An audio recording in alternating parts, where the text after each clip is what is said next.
way back off the county line where the sycamores lean and high. Jen and Glen keep a heart small flame in a shack with a weathered sign.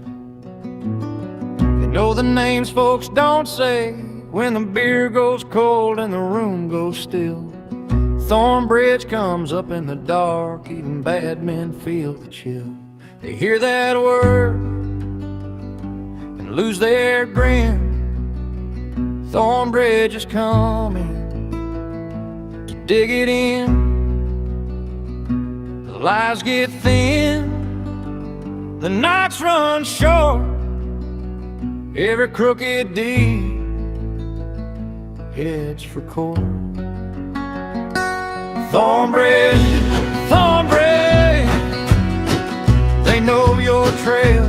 Thornbridge, Thornbridge, truth don't fail. Jen and Glen, bring the light in. Buffalo strong, you can't outrun it.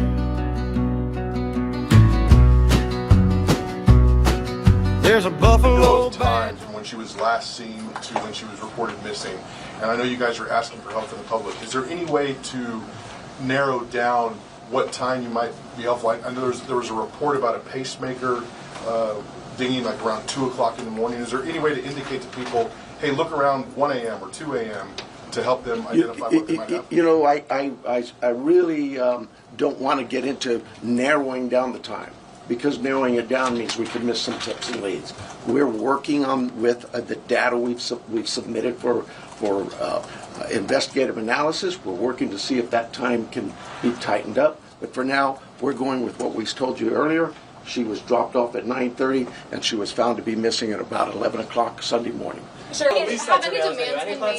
have any demands been made by kidnappers? We have all kinds of investigative leads we're working on. Could you please take us through the timeline that you've established of the events so far, and with as much detail as you can? 9:45, 9:30, 9:45, we were told she was left at her home by the family. At 11 o'clock in the morning, the family got notice from somebody at church that she was not at church. They went to the home, found her to be missing. That's the timeline. From Saturday night, 9:45, we'll say, to Sunday morning, 11 o'clock. He cleared the family yesterday publicly. I think that may have happened earlier in the investigation. Are you able to, the people we saw detained last week in Rio Rico Tuesday and then on Friday, have either or both of those incidents, have those folks been cleared yet? Well, I think in my mind, we've cleared them to a point where we feel like, okay, we've talked with them. We've done some checking on what they were reporting as maybe an alibi or whatever. We validated some information. There's still some evidence that we need to process because we did do search warrants at those homes.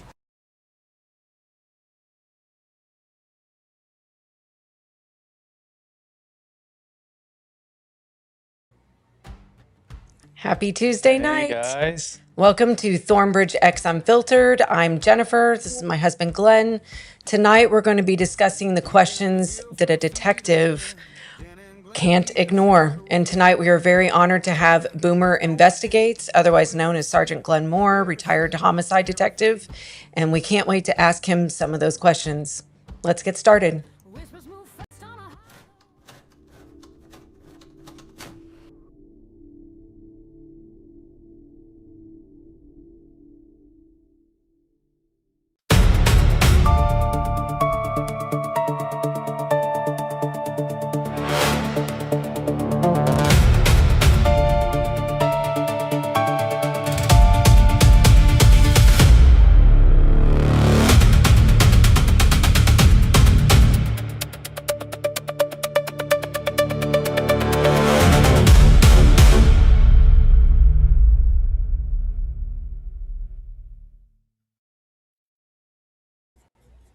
Man, that'll wake you up. Yeah.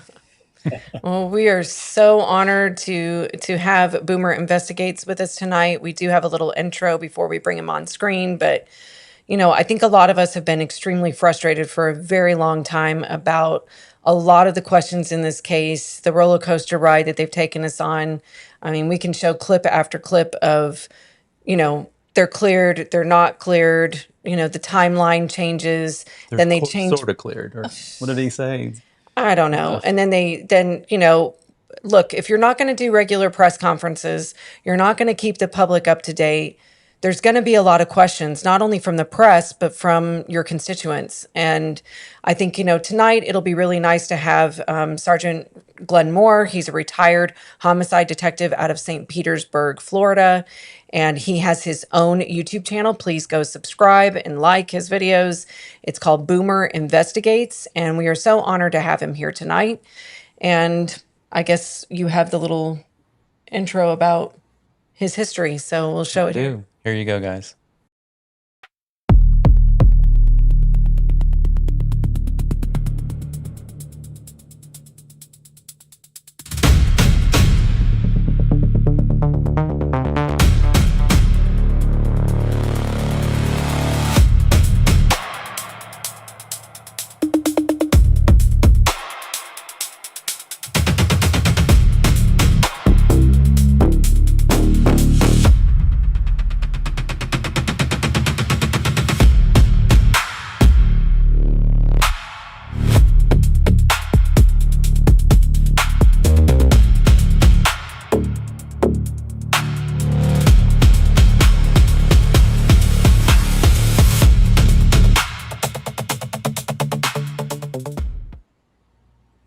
Hey, Boomer. Hey. That was nice. Thanks. Yeah, well, doing our little show prep, we didn't realize we were going to have someone so famous on that you've been in TV. And boy, that Tin Man thing, I mean, I don't want to talk too much about it because that took a little bit of your soul, I'm sure. That was just an amazing thing that you guys figured out. Your team was amazing on that, and people don't realize, I don't think, that you were kind of the spearheader of that whole thing. And it didn't get solved overnight, but it got solved. And I think that's, always what's most important. And the things that you guys figured out. What's that? I had a great team that wouldn't give up. Yeah, I could tell just from the research of it. And we've got a little clip we'll play later that we just kind of want to get some. I got some questions there I want to ask you about it. But tonight, first of all, hi to Kelly. That's our Jennifer's friend from many years ago. I just saw that she subscribed. So she's my best friend. So I have 3 really close girlfriends, and Kelly was our maid of honor in our wedding, and she's one of my best friends ever. And she joined us tonight. So thank you, Kelly. And she actually lived in Florida for a long time. So I think she was born there, and her family's from there, but now she's living in the mountains of Tennessee, enjoying life. So, but she joined us tonight, so we're happy to have you, Kelly. Hey, Kelly. Yeah, but Boomer, no, I first, I want to give a shout out to Crime Crunchy's Courtney for having you on her show, and that was kind of our first real big introduction to you, and we were like, wow, how do we not know more about this guy? I know. So, thank you so much for Courtney showcasing your show, and now we're addicted to your program. I'm telling you. No, seriously, it's so nice. Look, this case has driven a lot of us crazy. And I think for a lot of reasons. I think it resonated with a lot of us our age because we have aging parents that are, getting up there to Mrs. Guthrie's age. And when you think about the statistics of something like this actually happening, it's so low, so rare. And it's heartbreaking that somebody could live in a home for, over 40 something years and be taken out in the middle of the night. And you hear from law enforcement that, and from our president that we've got the full weight of the FBI, every resource you want, you've got. And here we are 6 months later. And I'm sure there's a lot going on behind the scenes, but to the public, it feels like we're at a standstill and on a hamster wheel. So. Yeah. But real quick, if you don't mind, Boomer, if you can just tell people a little bit about yourself. You were Florida, St. Pete, and how your career started. What put you into law enforcement? I mean, I always like to know what drives people to that. I mean, usually it's, your need to, help your community. But what got you into it? And then how long were you actually there? And then how long were you in the homicide unit? Well, it's an interesting thing. I had a Sunday school teacher way back when I was in high school who he was a private investigator. He got me interested in private investigation, and before I was even 20 years old, he had me go out and do some stuff. Well, then I started thinking about it, and I thought, I don't really want to do this. I might want to do something else. So signed up at college for police administration, and then entered a program with the St. Pete Police Department that you could enter into before you turned 21. Back then, you had to be 21 to be sworn officer.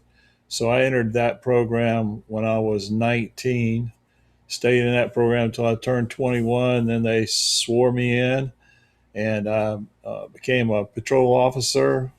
I was a patrol officer for almost 4 years, but actually after 3 years, I got transferred to narcotics, and I was undercover narcotics for a year, and I made sergeant, went back to patrol for 9 months, and then they sent me back to narcotics, and I stayed overall 8 years in narcotics. And I was always a thrill seeker, and that was a thrill seeking Oh my I was gonna goodness. say, assignment. good night. Yeah. So then after I finished that stretch, I went back to patrol for about 4 years. Then I went back to investigations in the burglary section and was the burglary sergeant for 5 years. And then I went to homicide for the last 10 years of my career. So believe it or not, 30 years passes fast. You don't think so at the time, but it does. I'm definitely So feeling that. So that's basically it, and I was very fortunate to get to work a lot of great cases, and fortunate to get to work in narcotics without getting killed all that time. And then fortunate to get to work a huge case, a career case, while I was in homicide. So I enjoyed my career. wow. And when did you It was retire? great. Huh? When did you I, retire? I retired in 1990. Wow. Oh my Actually, gosh. 1989. Actually, it was just before turning 1990. So I've been retired a while. But then you didn't really get No, out of the business though, did you? no. I went into the sheriff's office for a year and worked child molestation stuff, and I really wasn't enjoying that too much. But then I joined the ministry, and I did that and I still am affiliated with them, did that for a lot of years. And then in there along the way to make some more money, I was a private investigator for 7 years. And I There you quit go. doing that back in 2016. So I haven't done any of that since then. And now I And raise now cows and stuff like that. you raise I cows know. and have your own YouTube channel, and it's There you growing. go. And yeah, I like your style, how you just kind of come on there and you just start talking about the topic of the day, and your insight's so incredible. You probably don't even realize that just the amount of years you spent, you have instincts on things. And I see it when I'm watching the show, is because you'll see some stuff come up in the chat, and then you'll bring it up, and then I don't know, I'm always like convinced that's exactly right. I wasn't thinking about it right. And then I don't know, it's just the clarity that you can bring to a lot of topics. So that's why we're really happy to have you on tonight and just get some Very. questions I answered. figured the two of you would hit it off anyway, being cattle farmers. So Well, and he spells his cattle name ranchers. right. Yeah. There's Yeah, two I of us got in my the name planet spelled right. in one end. That is so funny to me that that's your priority too, is the one end on the Glen. Well, when I was a kid, in fact, I grew up in Georgia. We'd go down to Florida before we spent time there. That go to Disney World, the thing you do when you live in Georgia. And you go to the little things as a kid to get souvenirs, and there's always little license plates and all that, and they always had two ends on it. Oh my gosh. Exactly. That's Nobody spelled it hilarious. right. No, they don't. That is so funny. Hey, where in Georgia were you from? Marietta, Where? Marietta. Thank you. Marietta. Yeah, I was born in Savannah. Lived in Augusta for a few years, and then my those are the parents pretty Oh moved. parts. wow. Yeah, Yeah. the pretty parts. I Yeah, haven't been to that part of Georgia. That's where I want to go. But yeah. You keep yeah, saying that. You Georgia's definitely want beautiful. to. So Well, I think Yeah. first of all, I'd like to kick it off yeah. by just I'm sorry, I saying, have allergies or something. just overall, we keep saying 6 months in. Now we're almost 7. You were talking about Brian Netton. He reminded me of that today when he came on today. It was the first thing he said is, we're almost 7 months. I'm like, no, it's 6. And I'm like, we've been saying that for 2.5, 3 weeks now. So we're getting close to it. It just seems unreal. But obviously cases can take years to solve. And in your opinion, though, it's just, I mean, Jennifer and I follow a lot of different cases over the years, and it's just kind of it's not like a hobby of ours. And like Jennifer was telling her friend earlier, like the show, The First 48, there's something compelling about that show because I'm sure there's some truth to it that if you can catch it quick enough, you usually get more, information to help you solve these things. And as time goes, you kind of, things get diluted and weakened and whatever.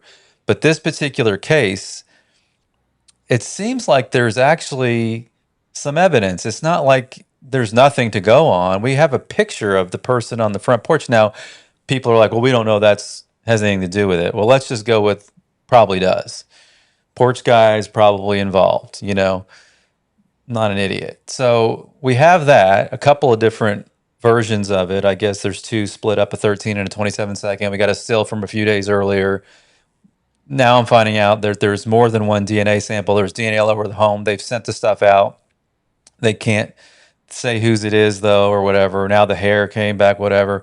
But there's neighbors all around her. I don't know. It just feels like she has a lot of, and I'm sure the investigative approach, you want to know who she's involved with, who her circle of friends are, who's cleaning the pool, who he knows. I mean, there's probably a whole litany of work that goes into all that. Do you think some mistakes were made early in this case, and do you think they're still making some? And we're not here to bash. I'm sure there's mistakes made on everything. Every case has things that are done, but it just feels like all the cases we watch where things are happening, they're not quite right. This one just feels like, and it may just be the communication we're getting from Mr. Nanos. It feels like nothing's gone right. But that's Well, just I think me, I think there's some validity to that. I think even a 6th grader could figure out that a lot of things weren't done right from the beginning. The crime scene was a disaster as far as I'm concerned. There's so many things you could talk about that crime scene that was messed up. And we don't even have a clue of all that was messed up on the inside. We're just looking at the outside and seeing all the potential evidence that was destroyed, and with letting everybody walk all over and cars drive all over the driveway and in the roadway along the gravel drive out by the easement, and all that stuff was destroying evidence. Now I give a lot of grace there when officers get to the crime scene in a situation like that. It's a missing person in Pima County. They have a lot of missing persons and people who walk off and all that. And I'm sure their first inclination was that it was a walk off, like they said. However, they had a couple of things that was being told them from what we've heard. Annie and Tommaso were telling them this is not a walk off. She couldn't walk off. That's an obvious thing right there. But and she wasn't healthy enough to walk off very far.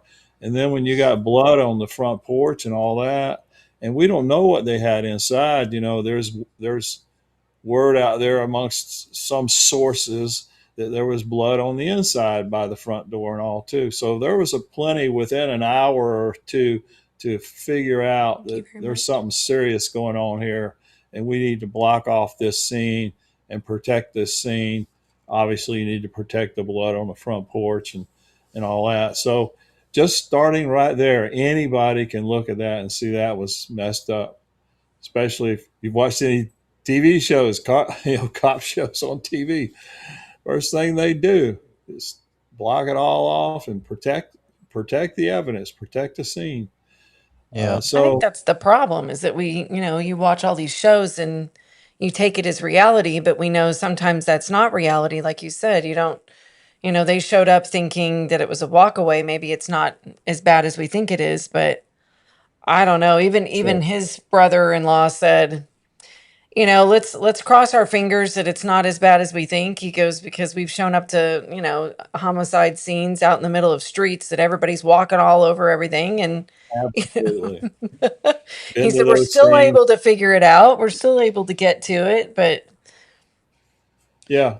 So we don't know everything that went on, and obviously in that scene. We do have all kinds of video though of what they were doing on the outside, what they were doing on the inside, and how much the family had roamed around on the inside. We don't know. I don't know.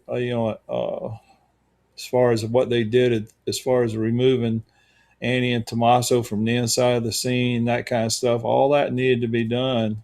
You can't allow people to stay inside the scene. Only necessary technicians are in that scene. Nobody's walking around inside and that kind of stuff. Once you've cleared it and once you've looked it over, type thing. Those are just obvious things. So the very start was a little slow. I'll say that. Yeah, it feels like they didn't make the call that it was a true missing person right off the bat, or they were trying to say walk off and the family was arguing, or I don't know.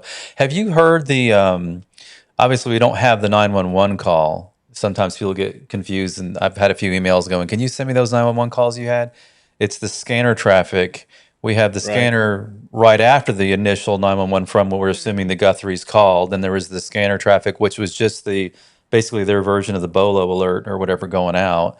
And then we have the scans that Juanita Adame was able to thread a needle finding those to get those out. Have you heard all those kind of in succession where you can tell what they're saying? Yeah, I have heard them. It's pretty simple. I mean, they knew. I mean, a synopsis of that. They knew what the first officer on the scene, or one of the first officers on the scene, knew that there was blood there, and they had to protect that blood. And Right. so that was the main thing that he was, from the traffic that I heard, the main thing that he was saying, make sure nobody enters into that porch and that type of thing.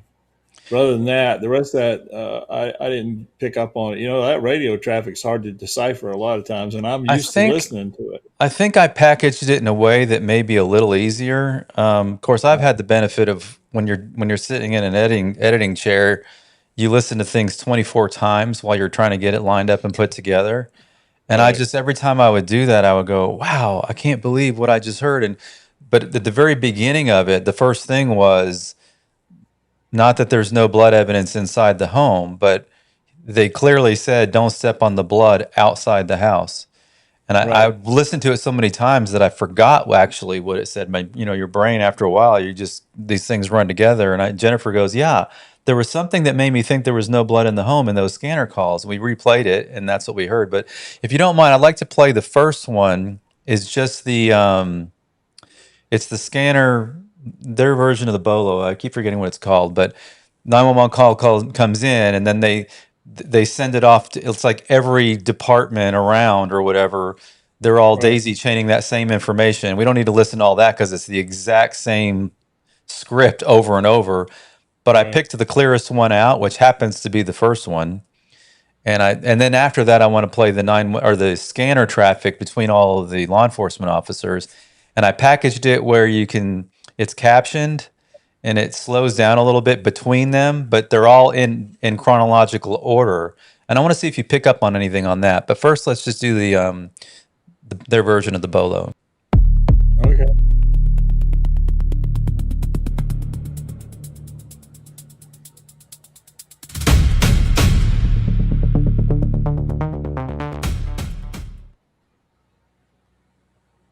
All units stand by to copy a safe alert.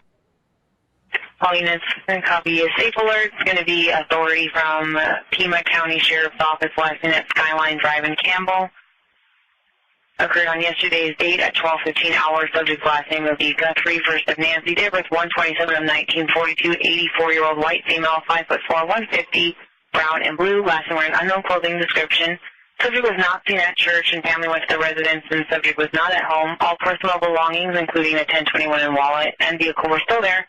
Subject is nowhere to be found. Subject suffers from limited mobility and has medication scheduled to follow up and needs daily If located, check the 20 and contact Pima County Sheriff's Office.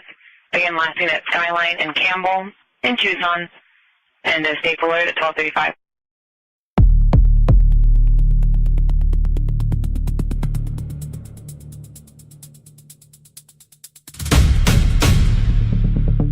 So again, that's just after the initial call into the police through 911 that was issued at some point.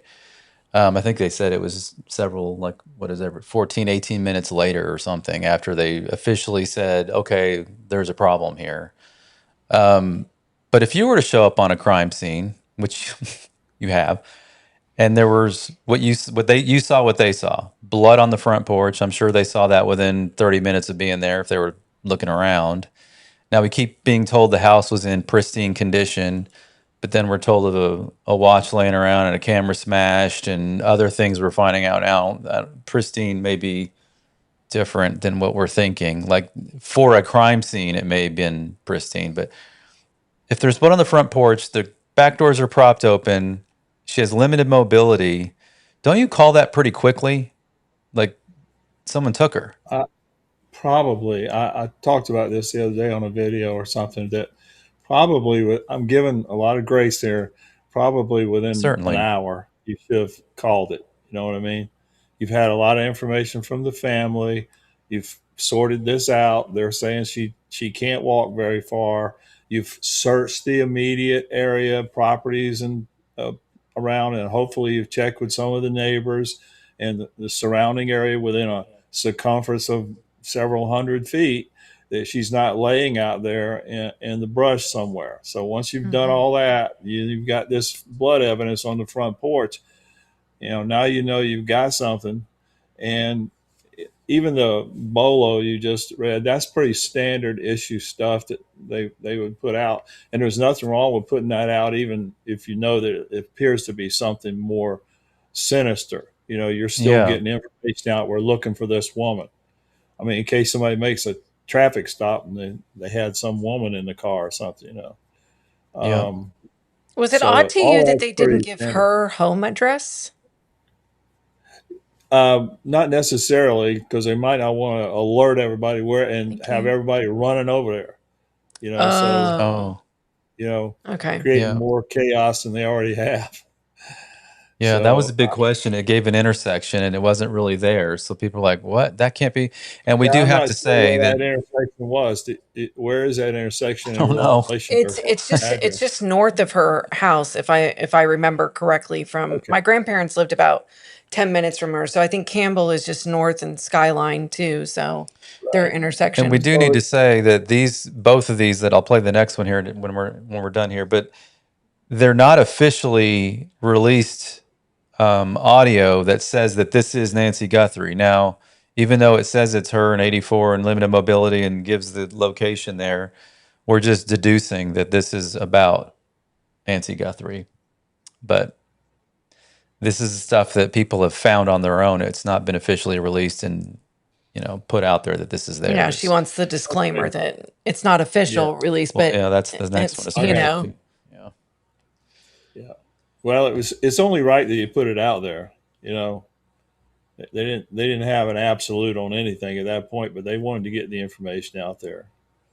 And that's one thing I wanted to ask you before I do the other. These are the true scanner things, and I think I packaged it in a way that I'm just hoping, this is my dream, is that somebody like you who's listened to them on and off, like you said earlier, I was having the same issues. They're kind of like sporadic and wait, what'd the first one say? And the next one's going off already. And this has got the captioning on it. It's the audio. And then it's also big up top where you can just read it on your own if you want to. and the timestamps. And the timestamps. And they're in chronological order. But you have a new case. One of your big cases. Was nice the way you put that together. When you're listening to it on a scanner, whether you're in the police car or whether you're, a civilian out there listening to it, it's not going to come through as clear as what you presented there. Yeah, that took a little work too. I played with the audio a little bit, not changing any of the words, anything obviously, but just tone and worked on it. But my question is, and you're used to all that, that stuff just rings true to your ear. You just understand it without hearing it. The dispatcher and the guys, they say things that it's like instead of saying 10-4 to say, oh, who, you Yeah. just know it means 10-4 at the time, Yeah. right? That's It's the funny. language. Yeah, I used Yeah. to my prior life I was a pilot, and you learn to fly in those radios. This is back before we wore headsets flying airplanes. That was a luxury that came later in my career. And at first I thought I'm not gonna be able to do this because they're all yelling on the radio. They don't use 10 codes in aviation, but they use other things and all the phonetic alphabet, and the radios are horrible and they're staticky and things are going in and out. And you're supposed to, and you got, people's lives at stake. I just unbelievable. But then about Yeah. 3 months in, you're like, I know everything they just said. It's just like you said, it's just like, You, it's you the, get used it's to the it. rhythm of it or something. I don't know. My question is, you have a case. It's a pretty big one. I mean, not one of your biggest ones, but big. And as time goes, like at first, I understand you keep things close to your chest as far as details and those kinds of things, because you if you catch the right person, you want to make sure you have the right person because they're going to know those details, I'm assuming. But as time goes on, we're at 6-7 months. Are we there yet where they should probably share a little bit more to get there? They keep this is the frustration, and you probably don't understand this because you know how it all works. But as a civilian, a civvy, I don't, because you keep coming at me, not you, but the media, Savannah herself, Pima County Sheriff's, FBI now. We need your help. We need your help. Get tips. Nothing's too small. Anything. Someone's acting different. They're doing all this stuff, but yet they don't tell us anything except here's a video of the guy that's a mask on. So the frustration I feel like, and we get a lot of our tips are inundated daily. Like we spend a lot of our time not even doing show prep now, trying to answer things. And the overall general thing is it's an overall people are upset. They're upset at Savannah, which I'm the one that tries to give her grace because it's a tragedy and she's not acting in her right mind, possibly. She's misguided a little bit because what's going on, whatever. But now I'm starting to get mad too. Like, stop asking me for help and then not giving anything for me to help you with. Like, I want to help. I'm doing all I can. I'm just like you. I'm on here twice a week. You're on more than we are. Just trying to get this out into the public and known. And we're going to talk about that later. Something that happened with the Tin Man case that I think they could use someone like you to go, hey, listen, I had a case that lasted a long time and finally I figured something out that worked. And literally, they're not even out searching. So is it time for them to tell us more or not? Maybe not. Well, there might be more to tell that you could tell, but there's a lot more you could do that you could involve the public in. You want to get the public excited about following this case and finding the guy. Part of the dilemma right now is everybody, I mean, over 50% of the public believes it's Annie and Tommaso. Now, it Yeah. might be, but let's say it's not. But when I say everybody, that majority is focused only on that. They're not paying attention to like the information the sheriff's office did release in one of his press releases a week or so ago, where it said, look for this, look for this, look for the person acting like this. He's maybe shaved and all that kind of stuff. Well, my issue with that is that stuff, if it was going to be released, they knew this. They figured this out long before the 6-month mark. At the 6-month mark, they've gotten frustrated themselves, and I think they're I wouldn't say out of leads. I know they're not out of leads, but they're wanting to stir the pot a little bit to try and get the lead they think that's going to solve it, and they're a little desperate. That's the truth. It's desperation time. So Nanos comes out and does his speaking tour, saying all the whatever he was saying, actually confusing people more and more. One meeting he says, the family's cleared. The next meeting he says nobody's cleared, and it goes back and forth like a ping pong table. So that doesn't help anything. If Savannah wants to be mad at somebody, she needs to be mad at the sheriff. He is the communication avenue that has kept everything confused and everybody confused. That's my opinion. Okay, my opinion. And he has not done a good job. That's why he should use his public information officer and then they strategically release bits and bits and bits of information that will elicit, things from the public, things to look for. I'm glad they released. They could have released, if these notes are real. If the notes are real, a lot of people don't even believe they're real. So if they're real, they could have released these way back. I mean, at the 1 month mark, whatever. And I know you're trying to keep things close, but there had to be a time prior to 6 months that now you release this. And then they asking for people in that one release I just explained a minute ago, they're asking for people to remember, for a fellow employees or people that or whatever, to remember things that they're not going to remember 6 months ago. They're not going to remember if their buddy comes to work Exactly. and he's got, he shaved off his little mustache a little bit or something. I hadn't even thought of that. Or, I did. or if they Yeah. have bruises on their hand. I didn't understand that, look for cuts or bruises or something like they said. So that made me question, well, did something happen there where the guy hurt himself? Mm-hmm. That was kind of strange in there, but okay, let's say that's something you really should be looking for. Well, they should have released that a long time ago. None of that stuff is rocket science. None of that, that's the closest thing to a profile you could have. If you'll notice, the FBI hasn't done a profile on this case. No. They have Yeah. not done a legitimate profile where they come out and say, I'm looking for a white male, Hispanic male, 30 years old. They have released a height thing and all that, but they works in certain industries, in construction. That's the kind of stuff they usually come out with, that this is what you're looking for. Well, the reason they haven't done that is they don't have enough information from this one situation. When you talk about profiles, unless they've changed a lot, and if they've changed a lot, they should have already come out with a profile. Unless they've changed a lot, very rarely do they do a profile on a single incident. They want a series of incidents. They want things that the offender has done over a time. It's like a serial killer, and they can pick up on what they're doing. And anyway, I find it interesting that they have not come out with a profile. But on the other hand, I know what they look for. So, yeah, there's a lot of things that could be even released now. But, they just did a major dump.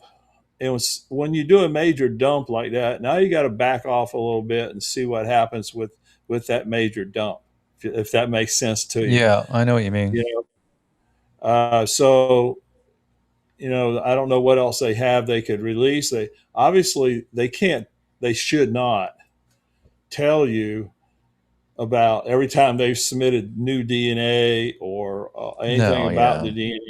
In reality, they shouldn't, now they shouldn't even tell you that, like, I don't think the sheriff should have said he didn't get nothing out of the hair.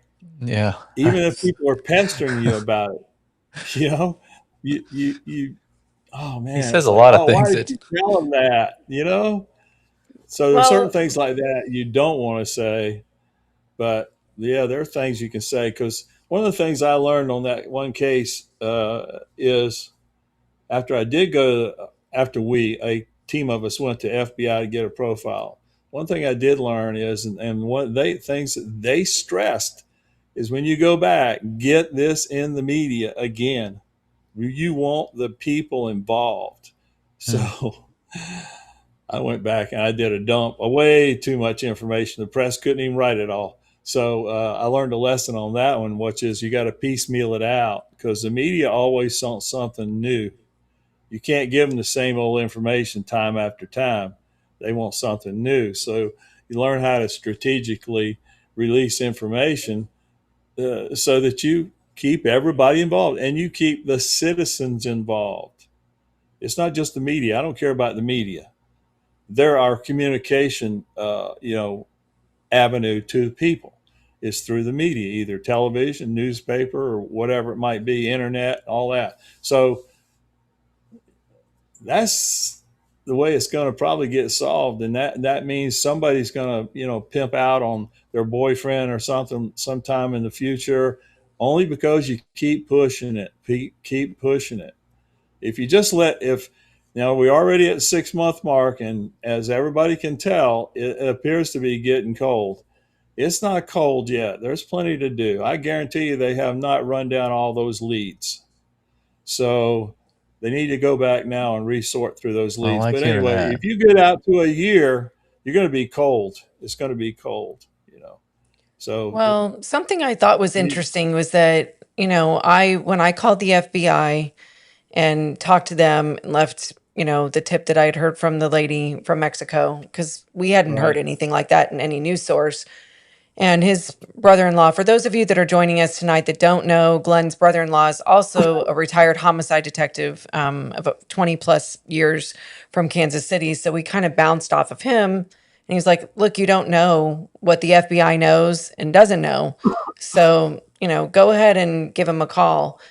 And after that, I had called KOLD because KOLD, for those that may remember, they're one of the people that received the notes, one of the Yeah, ransom notes. originally, yeah. So I thought, I wonder if they have a direct line to the FBI because of that. And sure enough, they did.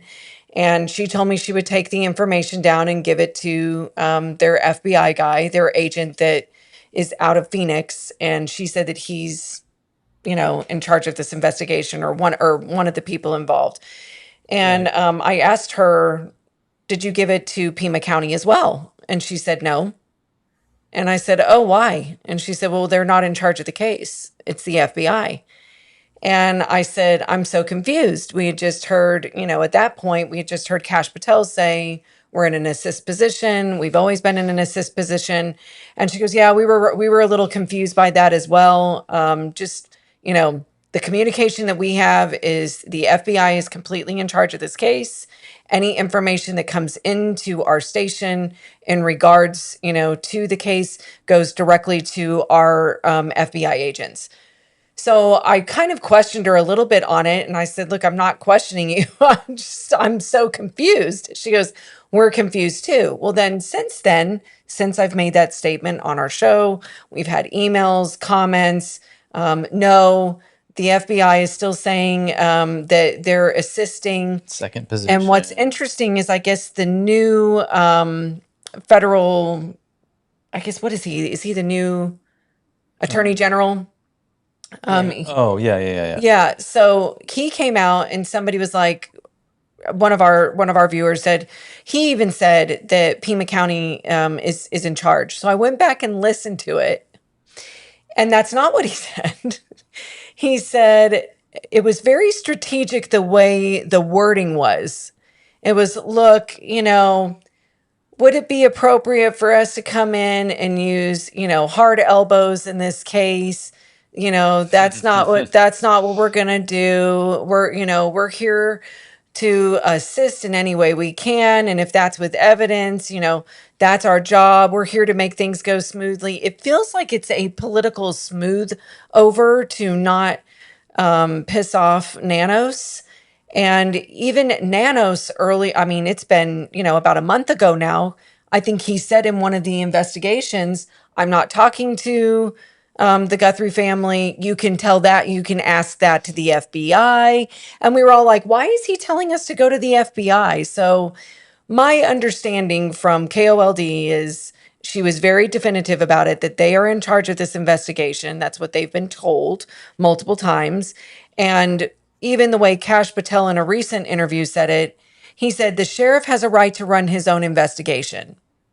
And so I'm wondering That's if it's a interesting. parallel investigation, but they still need to play nice in the sandbox so that he is still giving them information. But I don't know the dynamics of this. Is Nanos required to pass any information to them that their office receives? That's what I'm wondering. Okay. No, no, he's not. But Fascinating. he's a fool not to. You know, he's just like he was foolish not to invite them in the beginning. All right. So now I think your assessment is correct. I mean, they're trying to play nice, and the FBI is bending over backwards to play nice, and not just bull in there and take it over. You know, so there's some people that believe they can't. Well, I think the statutes on that say that they could actually, but they're not going to. They don't want to set a precedence on this of doing that to anybody. So they're trying their best, my opinion. I don't worship at the feet of the FBI, but at the same time, I want them on my team. Right. I do. I want them on my team, and I want them helping me as much as I can. And from the last I heard on all that was that Pima County and the FBI are meeting in an office there in Tucson together as a team. I don't know how well that's the way it ought to be. I mean, they ought to be in the same office, working off the same systems, the same, complaints ought to be coming in there, not complaints, but tips ought to be coming in there. There shouldn't be a split on the tips going, some of them going to Pima County and some going to FBI. That's a guaranteed loss of tips slipping through the cracks. Now, I know y'all covered that once before on the tips, and it's a problem. It really is. Now, you got tips that may go into the national tip line at FBI. Those have to be filtered back. I don't know how they have a tip system, it's called, I guess. So, but I don't think Pima County even has anything like that. So there is a problem there. They need to make sure they're doing their absolute best not to let the tip that they want slip through the crack. And Well, They probably already have it's it. probably already sitting there in their system or in a stack somewhere. well, The if tip. KOLD is correct, Uh-huh. and if it is what we're assuming is a parallel investigation, but the FBI is technically in charge. And when I say technically, my understanding is they become in charge if the case becomes a kidnapping that has left the state or left the country. Is that That's accurate? true. That's true. However, Okay. there's a paragraph C in that law that says that if you have to go read it. I don't have it with me now, but I've Okay. read it. Okay, you have to go read it. It's one of them fine print things that says that if a person is missing for such and such a time, I forget if it was 28 or 48 hours of continuous time, that becomes prima facie evidence they've been transported over state lines, and the FBI can take control. Now, as far as I know, they haven't utilized that little paragraph C or whatever it is below the law that's written, but it's there, and they could technically take over, but I know they don't want to. I mean, why would they want to take it over now? It's been so messed up. Why would they want to take it over? That Just was think about my other it. impression is that they were Yeah. kind of doing a little CYA. Patel was like, we're in an assist position. In other words, it's not our fault this whole thing is going into the Sure. toilet. I mean, for lack of a better way of explaining. Realize how lucky we You are know, tonight to have. Yeah. you can call it a parallel investigation. That's fine. I just hope that whatever the parallel is, they're working it together.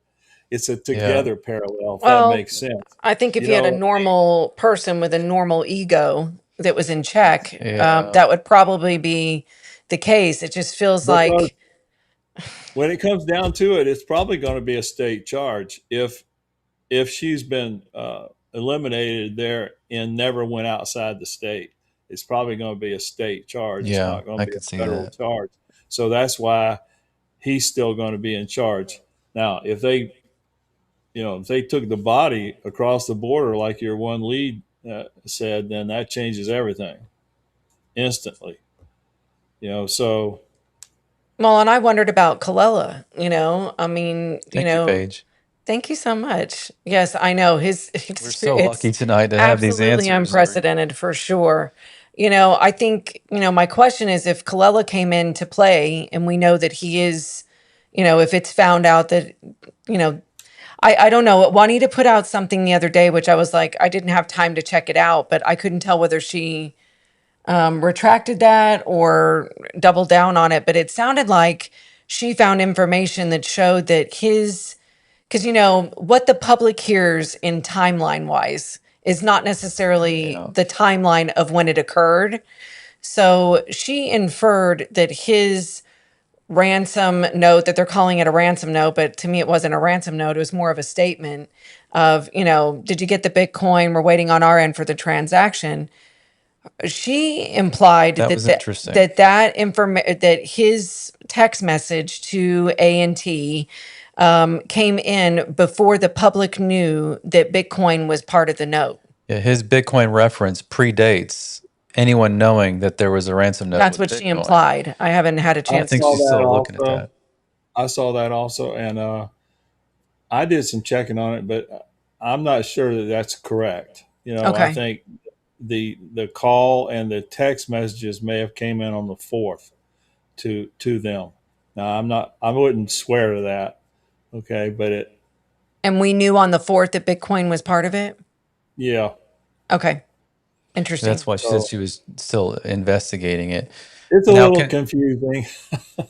but You know, speaking of I, Juanita I saw her Adame, point, and maybe she's right. How would he know anything about the Bitcoin? it's a good thing to Unless look he into knew for about the sure. Bitcoin. That was her point. Well, You but know, my point was if he is involved, he was in California. So if, there was part of that, does that play into leaving the state? Like one of the, if he was one of the potential kidnappers? I don't know how that works. I don't know. I really don't on a federal Okay. statute how that would work. It might work. It might work for him. Yeah. Sure, but I just mean making it a federal case and the FBI yeah, involved. I So, understand. I wouldn't be willing to make that call at this okay. point. That's Yeah. more Yeah. like a Not yet, federal anyway, for prosecutor's sure. call. Yeah. Okay. So, Well, speaking of Juanita Adame, I have the scanner transmissions, if you will, the audio that I don't know how she did it because Yeah. I got on Broadcastify and tried to get down to that, and it's just hours of law enforcement talk, and you're like, wait, what was that one? Yeah, it's almost Yeah. impossible. She said it was 3 days to get So the information. she must have hunkered down, Yeah. She's lots of amazing. coffee, and figured out. But anyway, I took her data, full credit to Juanita Adame and Broadcastify, and I just packaged it a little bit better. And I just want you to, not that you're going to go, a light bulb's going to go off. Maybe that would be okay, awesome. A light bulb goes off live on TBX Unfiltered. No, it's right. just so that you can file this in your brain with everything else.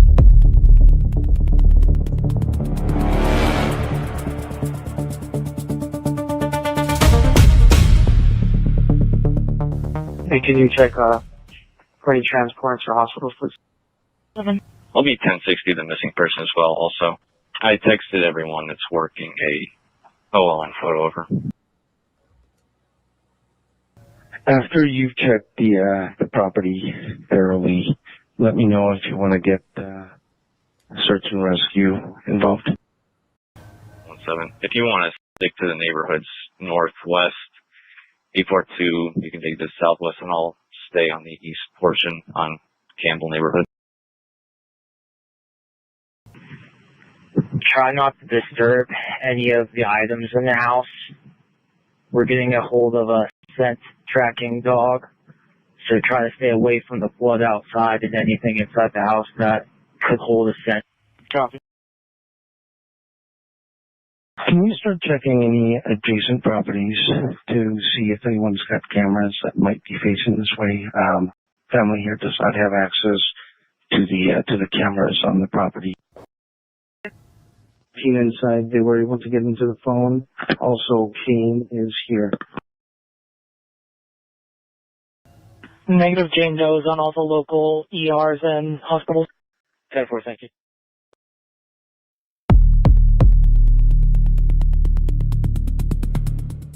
Now, see, that all happened within, the transmissions were all within an hour and 17 minutes, 74 minutes or whatever. So that's it in a nutshell. Did anything stand out to you? No, except that that's what I would expect. All those transmissions, and that was activity. It was going on, telling people to search the area. Also, have you called the hospitals? The hospitals, in other words, they had dispatch call the hospitals to affirm whether or not they were, she had appeared at the hospitals. Um, and then, of course, the instructions to stay away from anything, the blood on the outside. But the thing that was a little bit striking to me is there must have been something inside that they wanted to make sure nobody disturbed also, because of the way he said that. And then also the scent on the inside, whatever that was. Now, you had that, I guess, a shirt that they left laying out in the front, that they must have brought from inside that they sent the dogs to put the dogs on to try and track her. So they didn't give us a lot there, but there might have been some stuff in the inside. And of course, we know about this so-called watch. We don't know where her purse might have been, all that. We don't know if they had gone through some stuff in the house, looking, like what kidnapper would. I've heard people said this to me. What kidnapper would go in there, be in there that long, and not look for other stuff, not look for jewelry and all that kind of stuff, and open up some drawers and that kind of stuff? So I don't know. They're not giving us very much, but the transmissions I just heard there seem to be, and in the time frame you said, an hour and 15 minutes or so. Yeah. That seems appropriate. They were doing what they should have been doing at that point. Yeah, I felt like they were kind of on it, a little bit different than what you keep hearing in the media. And then the guy saying they're bringing a scent tracking dog, so they did that pretty quick. I think that confused a lot of people. I got 3 different emails saying it says Kane is here. That's the scent tracking dog, and I'm like, no, it was Canine. Yeah. it was 12:45 for all 3 of those transmissions. So it was the same, literally the same minute. They were all talking about, look, we're trying to get a hold of scent tracking dogs or tracing dogs, and then stay away, like you said, from the blood on the outside and anything that could hold a scent on the inside. And then it said, and the cane is here. And to me, that was more confirming the fact that we don't think she was a walkaway, because she couldn't have gotten far without her cane. Her cane's here, her phone's here. They were able to get in the phone. Yeah. They But what weren't do you able to think get in the about that? cameras. I thought that was interesting. But then I started thinking, if my mother had cameras, I don't think I would have access to But they her could get into cameras. her phone. That's what confused people. Yeah, because maybe she has like a 4 or 6 digit number that they all kind of just know what she uses there. But the cameras is a password. So I don't know.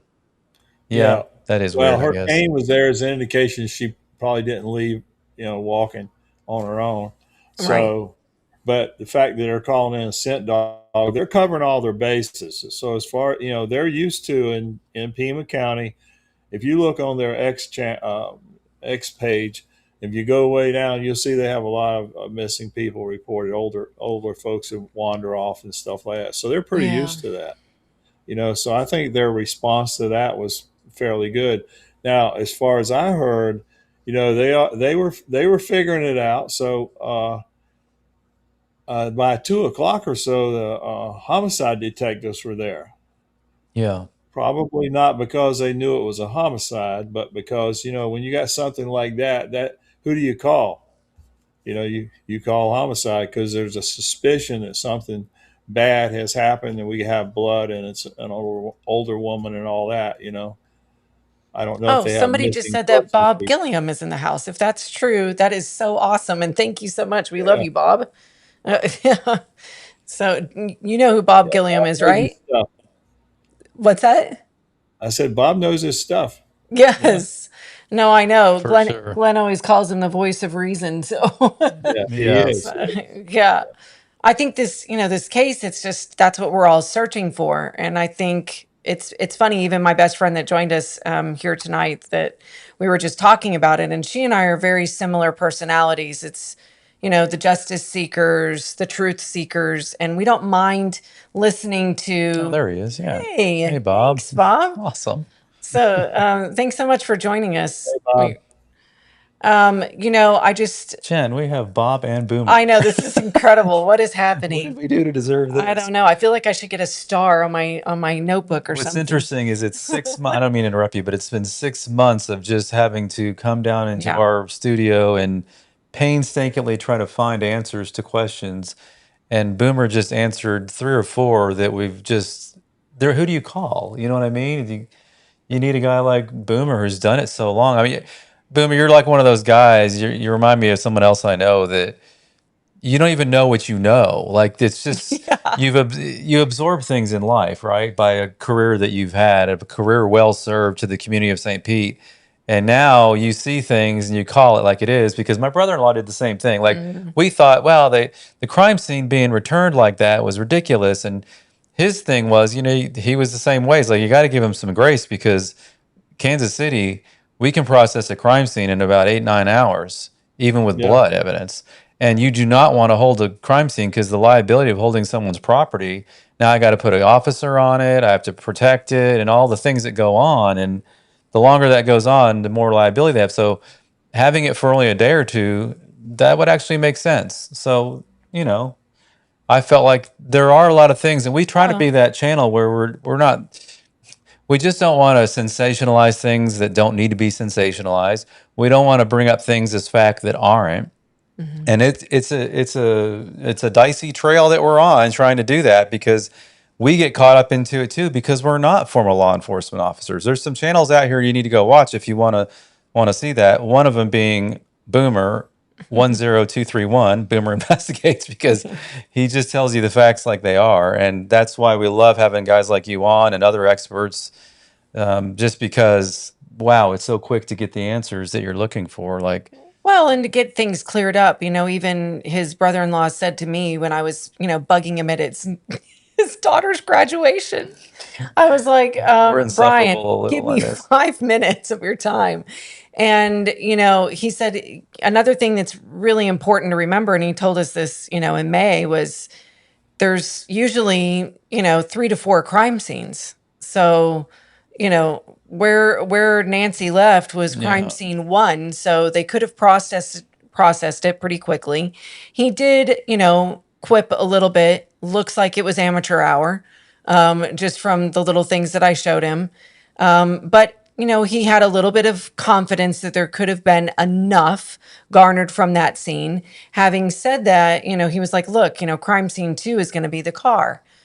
Crime scene 3 is going to be, where did they take her? And after that, there could be, several more. So that was kind of one of those light bulb moments for me that I felt like, oh, duh. Yeah. Every time we talk to You know. someone that has the experience of someone like you, 2 to 3 years is great, but there's nothing like 20 years in homicide. I mean, that you kind of seen it all, I imagine. Well, you probably don't think you have, because you probably see something crazy every day.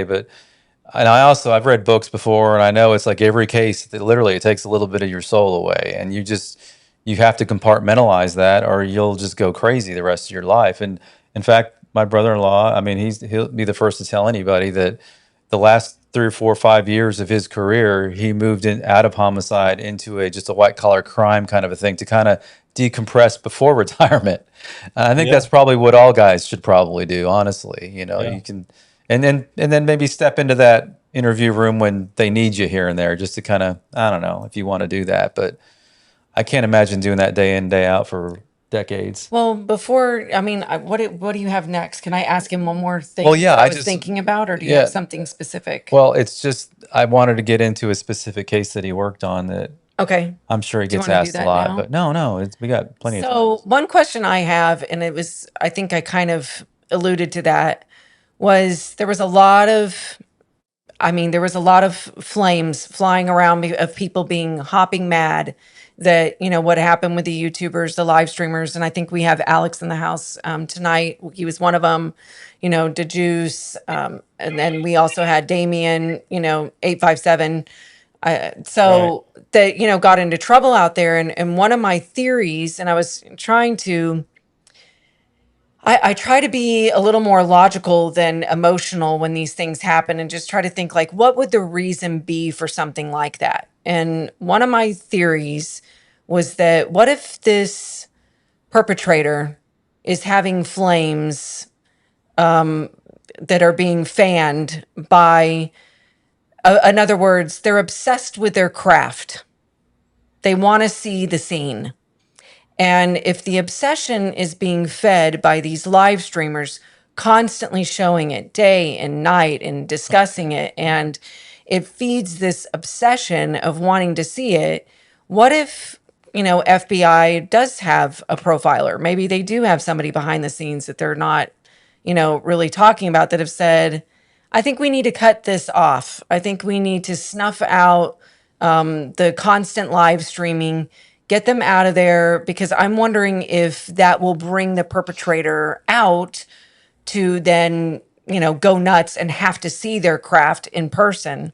And I wondered if maybe there were a bunch of So game cameras installed. Maybe there were a bunch of things that happened, before they got the live streamers out. And what I noticed was that not only did they put out additional signs, they replaced some of the signs, and I know those have since been taken down, but it was around that same time frame that everybody had been kicked out.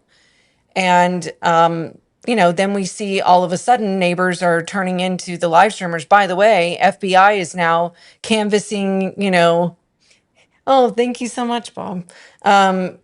Canvassing the neighborhood directly behind Nancy's, where that I think it's called an easement for, I don't know if it's an electrical easement, but it's almost like a roadway, alleyway yeah, that's a weird easement. deal there It's for kind of sure. strange, but they were canvassing that and the two homes directly behind that. So, in your opinion, is that what did you think about all of that, with Savannah putting in the complaint, getting them arrested, and then they, all of the charges were dropped, and then signs being put up? Like, what was your assessment of all of that chaos? Well, I don't know. All of your thoughts are good thoughts. I mean, it's possible that they might have had something reason why they wanted them moved out. And you know, I said for way back when I first got in this case that they should have had some kind of cameras, hidden cameras out there, tracking all these people coming and going on this road all along.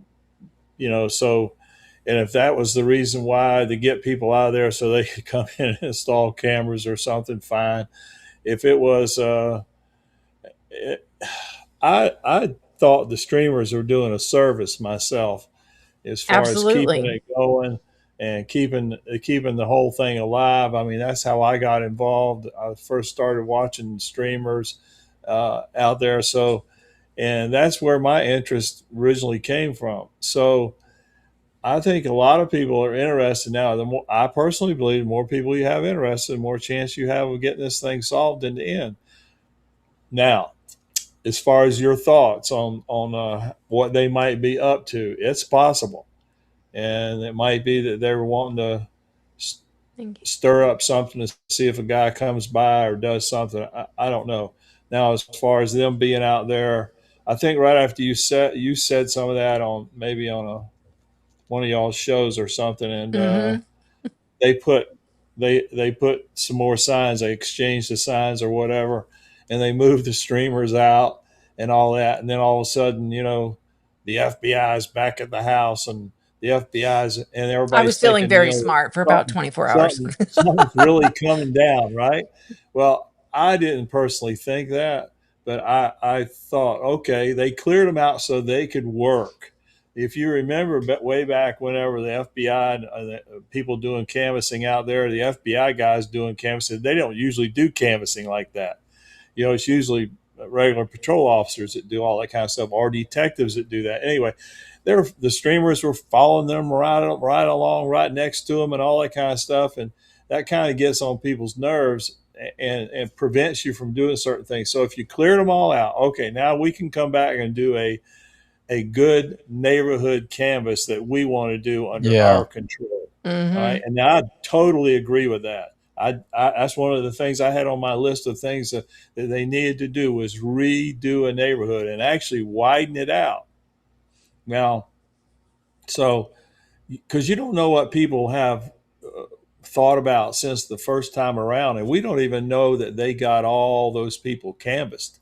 Let's say in No. a half That's mile true. radius around that house. Typically, people aren't always home. I learned this when I went in 1990. I went to England to train on major incidents after the Lockerbie thing, and so when they do neighborhoods over there, and I don't know if it's, I don't know, I call it neighborhood. When they do a neighborhood canvas over there, they have complete squads of people that go out and do this, and they segment them off a whole neighborhood, and their assignment is to go to every house. They check on they find out who lives in every house. Now, a lot of things that we can't do in America, whatever. They find out who lives in every house. They talk to every person in the house, and they don't quit till that squad's done all that. But they utilize a lot of personnel to do all that, and that's the way I like to do neighborhoods. If you're going to do a neighborhood, a lot of times, when a homicide, you go out there and you check with the officers, and did y'all check down the street with the neighbors and all that kind of stuff? And it's just a down the street thing. Well, you need to do a lot more of a neighborhood than that. A lot of times, according to what kind of crime it is and all that. So, in this case here, I think they need to widen out their neighborhood, just like you'd widen out a search. And hit more houses, and especially those houses behind. One of the guys, Sleuth's Intuition, he did a really good thing the other day on on tracking the way, the route in which they would have come in, and how the guys could have pulled up there, pulled behind, walk through behind their house, walk by the house where the man had the dog that was got upset. Barking, yeah, I And saw found that. the man Sleuth had some good outside info. with his dog, and we heard that stuff in the beginning about the dog was barking and all that. Well, Sleuth went through all that, how easy it would be to do that and come up to the house and come in through the back way. So that was a really good example there of what he showed. There's a bunch of these guys that do some really good work. I know. Yeah, Monk, Sleuth, all Monk, those Yeah. guys. Yeah. We Sleuth, love Sleuth. We some watch other him. guys.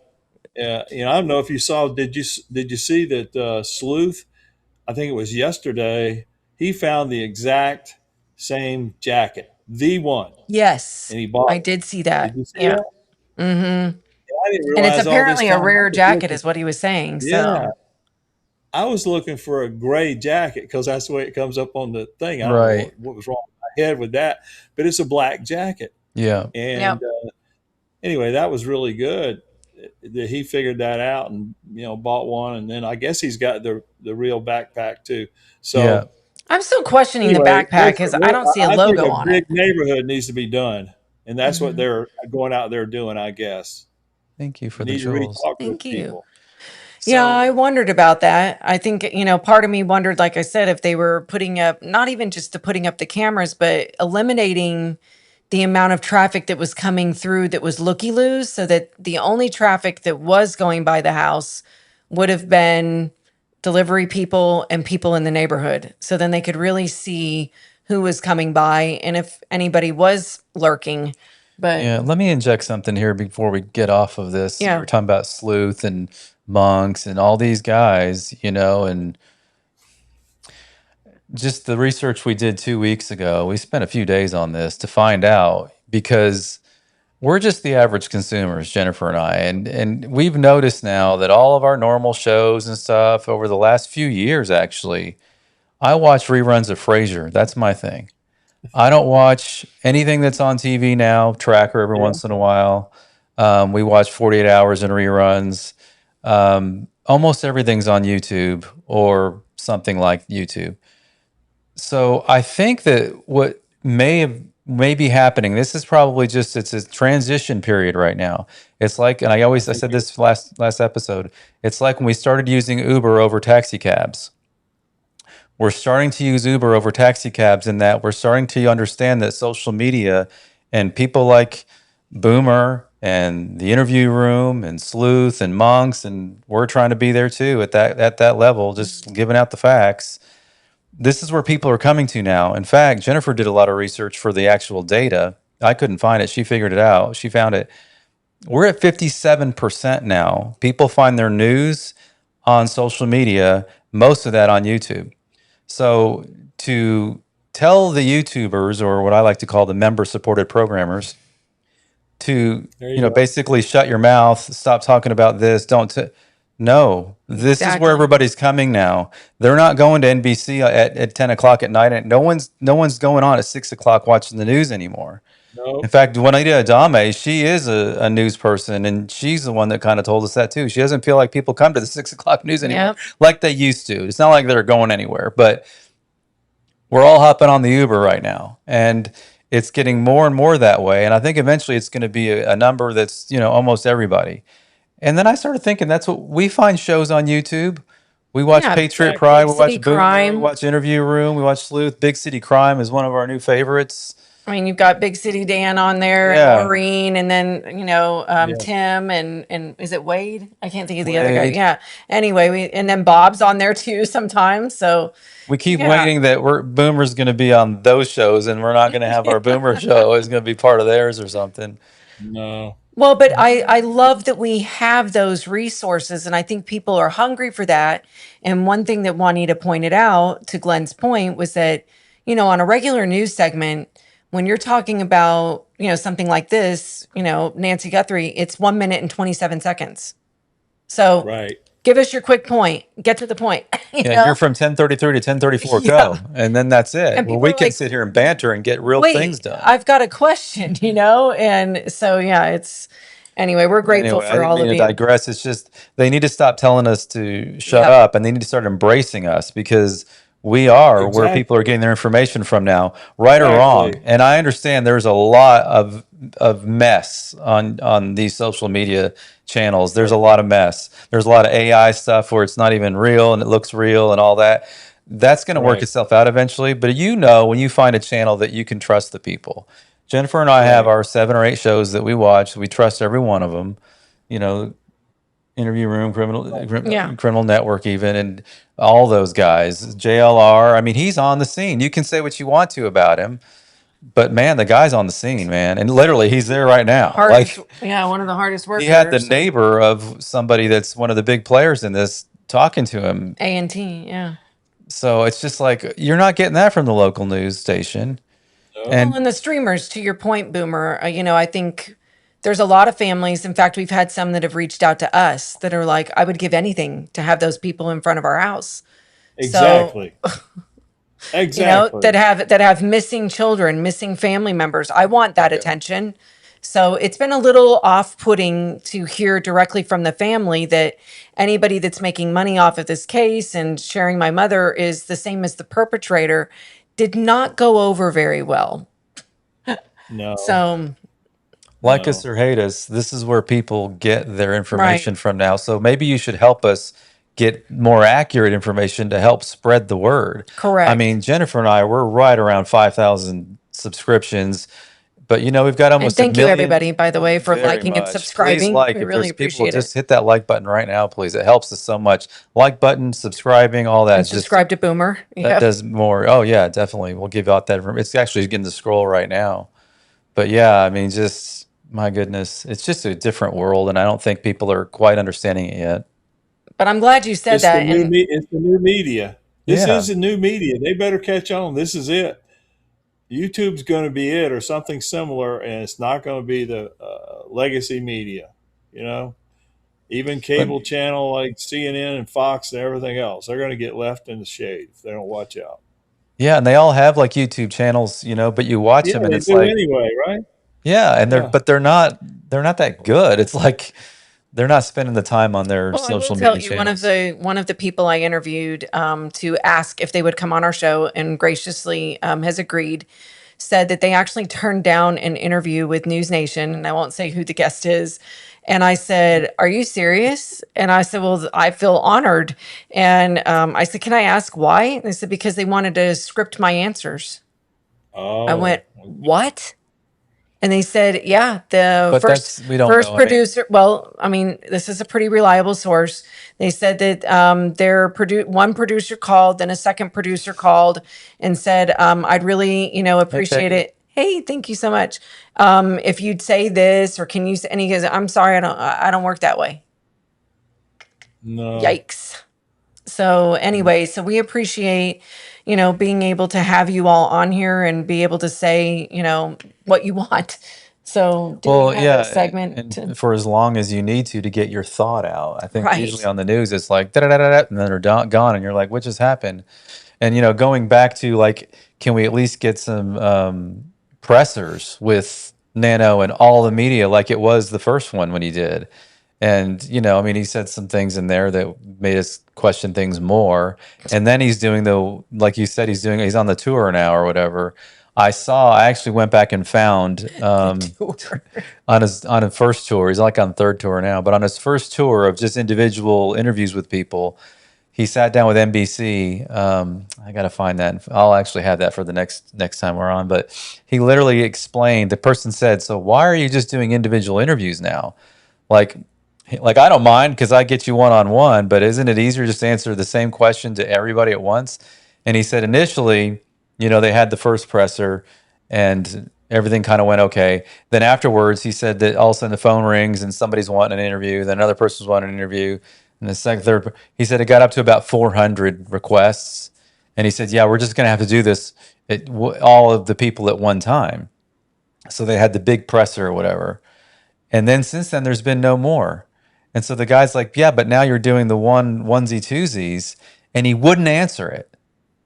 He literally just said why he did them because it's easier, but then he wouldn't answer it. So I'm like, and like we were talking about earlier, this was actually a couple episodes ago, that we found out that he has I think he has 2 PIO officers, public information officers.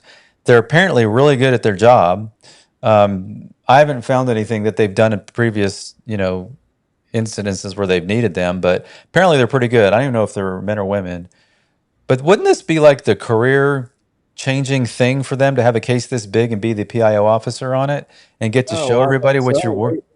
So That's why what is they he live taking for. that from them when they're going to do a better job than he is anyway? And why does he want to do the work? That's not easy, getting on there and giving out the right stuff. So Attention. I don't know. Blows my mind. But anyway, if you don't mind, I've got it's about a 5-minute thing. It'll just bring up some questions I have, and specifically about, I'm just trying to hey, at some point in every one of our shows, it's easy to sit there and talk about all the problems we have. And again, I'm not saying that Pima County's hasn't done such a terrible job. I mean, there are some guys that know what they're doing, I hope. And the room where they meet with the FBI apparently is right down the hall from Sheriff Nanos's door. So that is happening. So I think they're doing a lot more than we think they are. I hope. I just hope and pray that that's the case. But anyway, what's that? They probably are. The worker bees, I'm sure, are doing their best. Yeah. I mean, I think that we can't just sit here and go, oh, they're so horrible. So we got to also, as just civilians and citizens and retired people that know what they're doing more than we do, we got to give ideas, But where the best idea is going to come from people that have actually lived it, solved cases, had cases similar. Correct. You know what I mean? They're not going to probably get it from me and you because we don't know the capabilities of what, that we could tell us, but they'd have to kill us kind of stuff that But I want to play this because this was one of your big cases. Yeah, Bob just said that Pima County actually has an excellent PIO. And what did he say? I think that's how I know they do. He said they're I think just it was arrogant, I think is what he said. I think that's how I know because I saw him on. Bob, that's our impression too. So yeah, and we don't know what we're doing. So just as an outsider looking into an administration that we don't know what the ebbs and flows are of, I look at it and go, this looks like a car accident, and it looks like somebody that just wants their 5 seconds of fame to last longer. So Gosh, I hope not. Anyway, it's awful. But I want to show this little 5-minute clip. Now, don't get embarrassed because it's going to have you in it. And you may be a little younger, but you know what? I think he looks the same. He has a hat on. It's about the only difference I notice.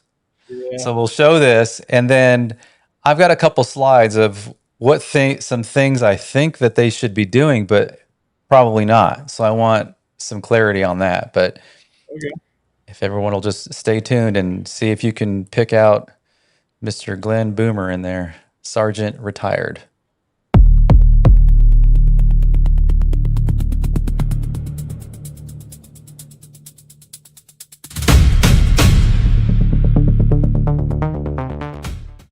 three women are in Florida on their first real vacation. These women who were here by themselves thought, this is great. We're seeing Tampa Bay. The evidence suggests they took a boat ride and then disappeared. But there was little else to go on. There are hundreds, if not thousands of miles to look over to find a piece of evidence. Hairs, fibers, any fingerprints would have been washed away. But a public billboard turns citizens into investigators. I thought it was an excellent idea, brilliant.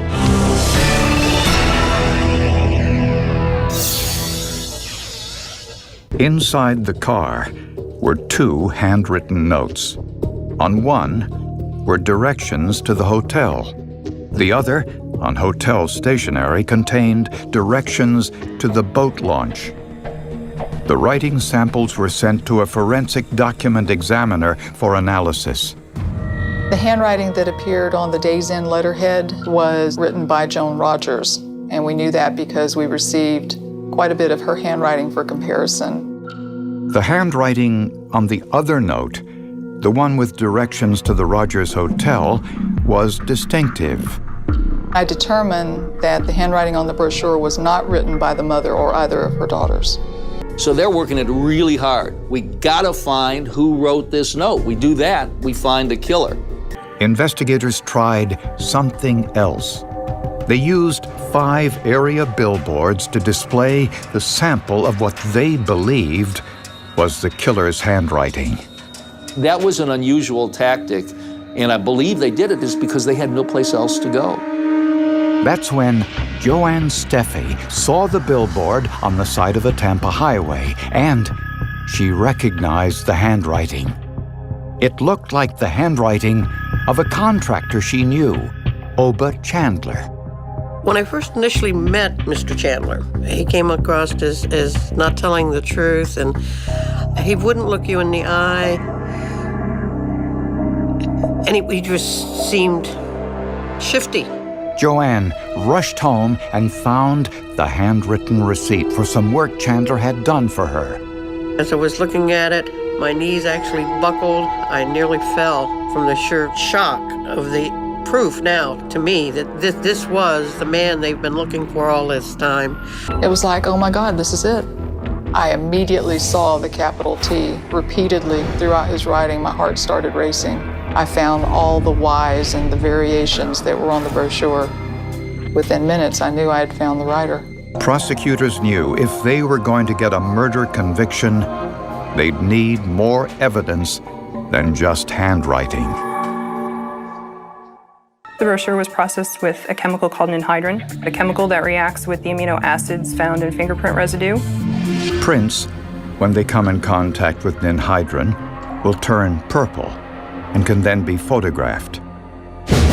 On the brochure were numerous fingerprints and one palm print. One of the victims was identified as being the source of some of those impressions, but there were also unidentified prints on that brochure. The best unidentified print was a high-quality right palm print. When Chandler's right palm print was compared to the palm print on the brochure found in the victim's car, there was no doubt. That not only linked our handwriting to the brochure, but also a palm print. And you don't get much better than that. Oba Chandler was charged with 3 counts of kidnapping and first-degree murder. Oba Chandler was tried, convicted, and sentenced to death. The bold decision to put the handwriting evidence on billboards for the entire city to see made the difference in this case. I thought it was an excellent idea, brilliant, because detectives can only work on leads that they receive. And when they've exhausted every possible lead they have, that's when it becomes necessary to try something different and let the public in.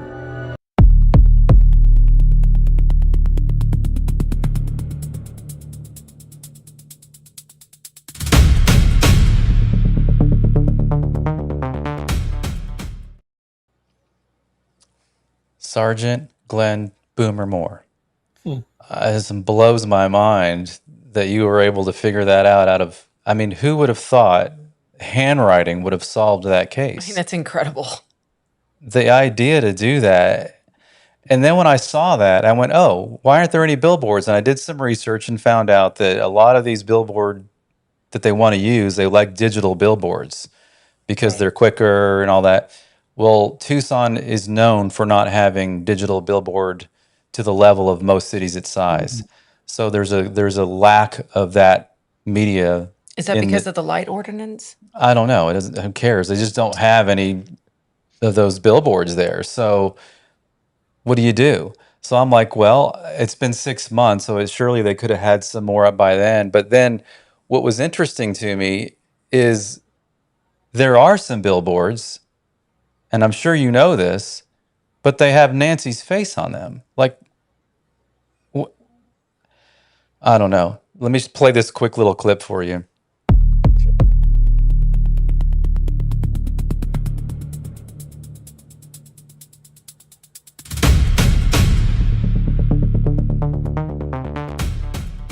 The FBI put up digital billboards to help find Nancy in 3 states near Arizona, including us here in New Mexico. This one is at Lead and Broadway.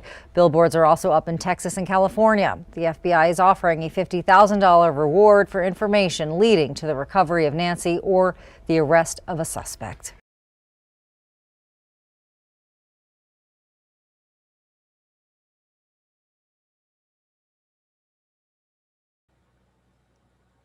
Thank you for all the super chats. We'll go over all those in a minute, but Yeah, thank you, it's everybody. kind of, we need to talk about this because I just feel like the billboard issue, like they put Nancy's face on a few little billboards in Texas and New Mexico and a couple in Arizona. They're just like poking at it. Like we need a media company to get billboards everywhere.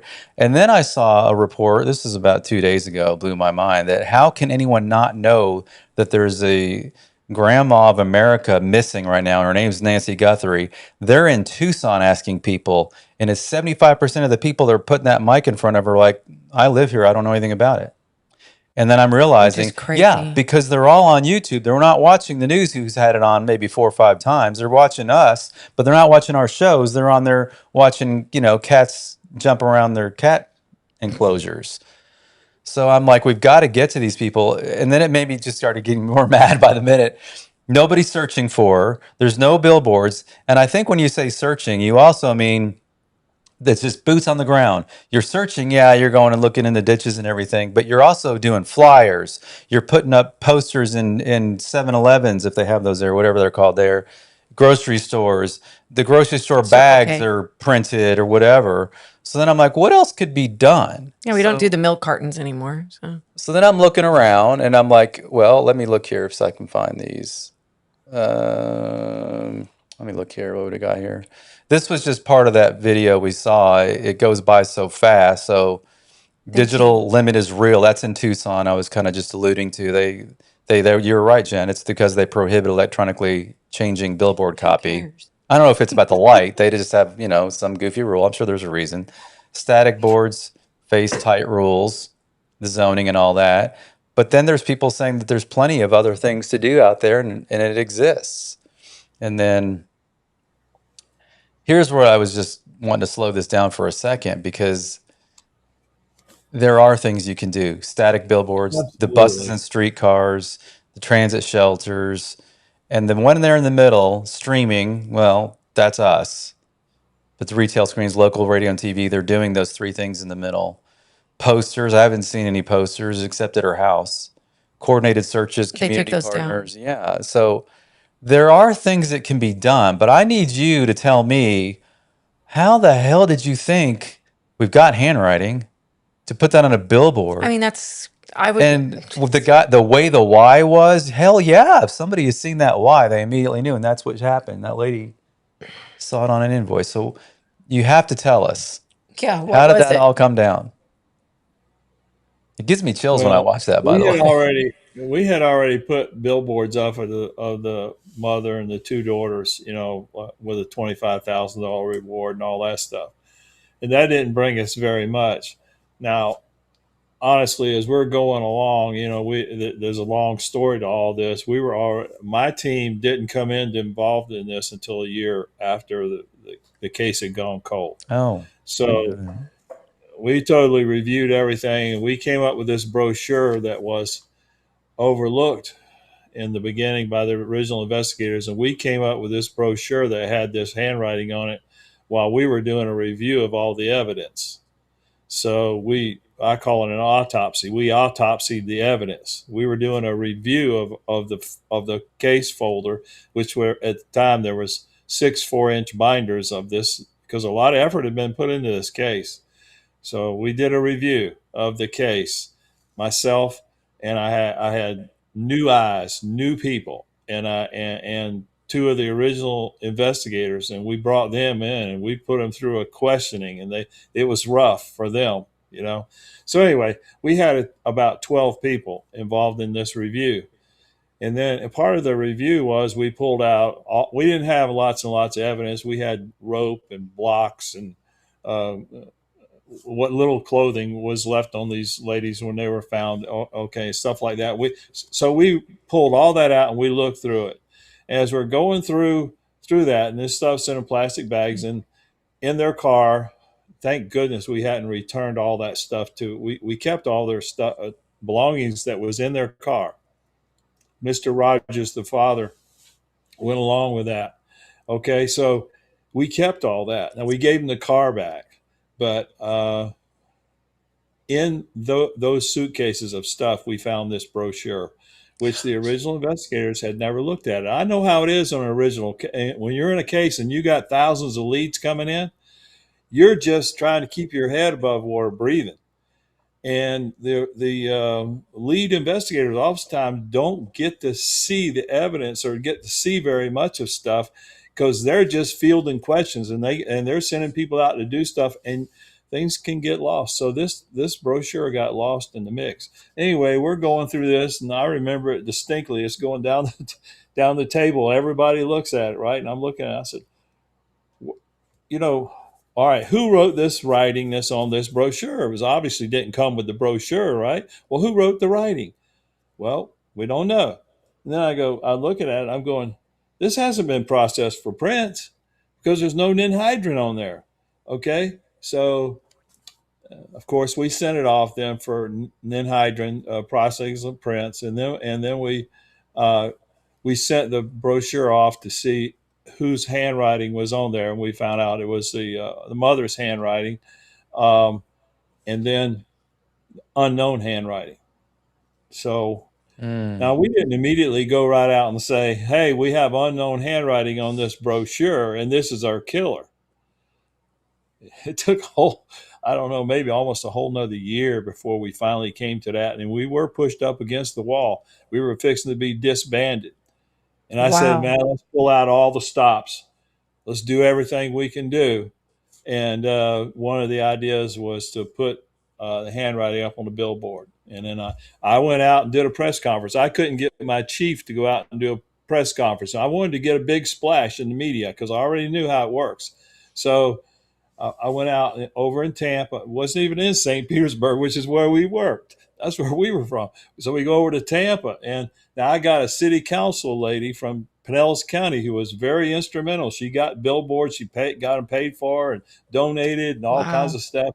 And her and I talked about it. Anyway, she came out. I was out there.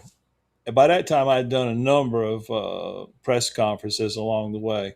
So they knew me. So we did a press conference out there, a big splash. And where they put up one of the billboards, which was next to the Raymond James football stadium where the Buccaneers play. So within days, actually, I forget the exact time frame, within a couple of weeks, the lead came in that ended up closing that case. Now it's a little bit more complicated than all that, but that's what happened.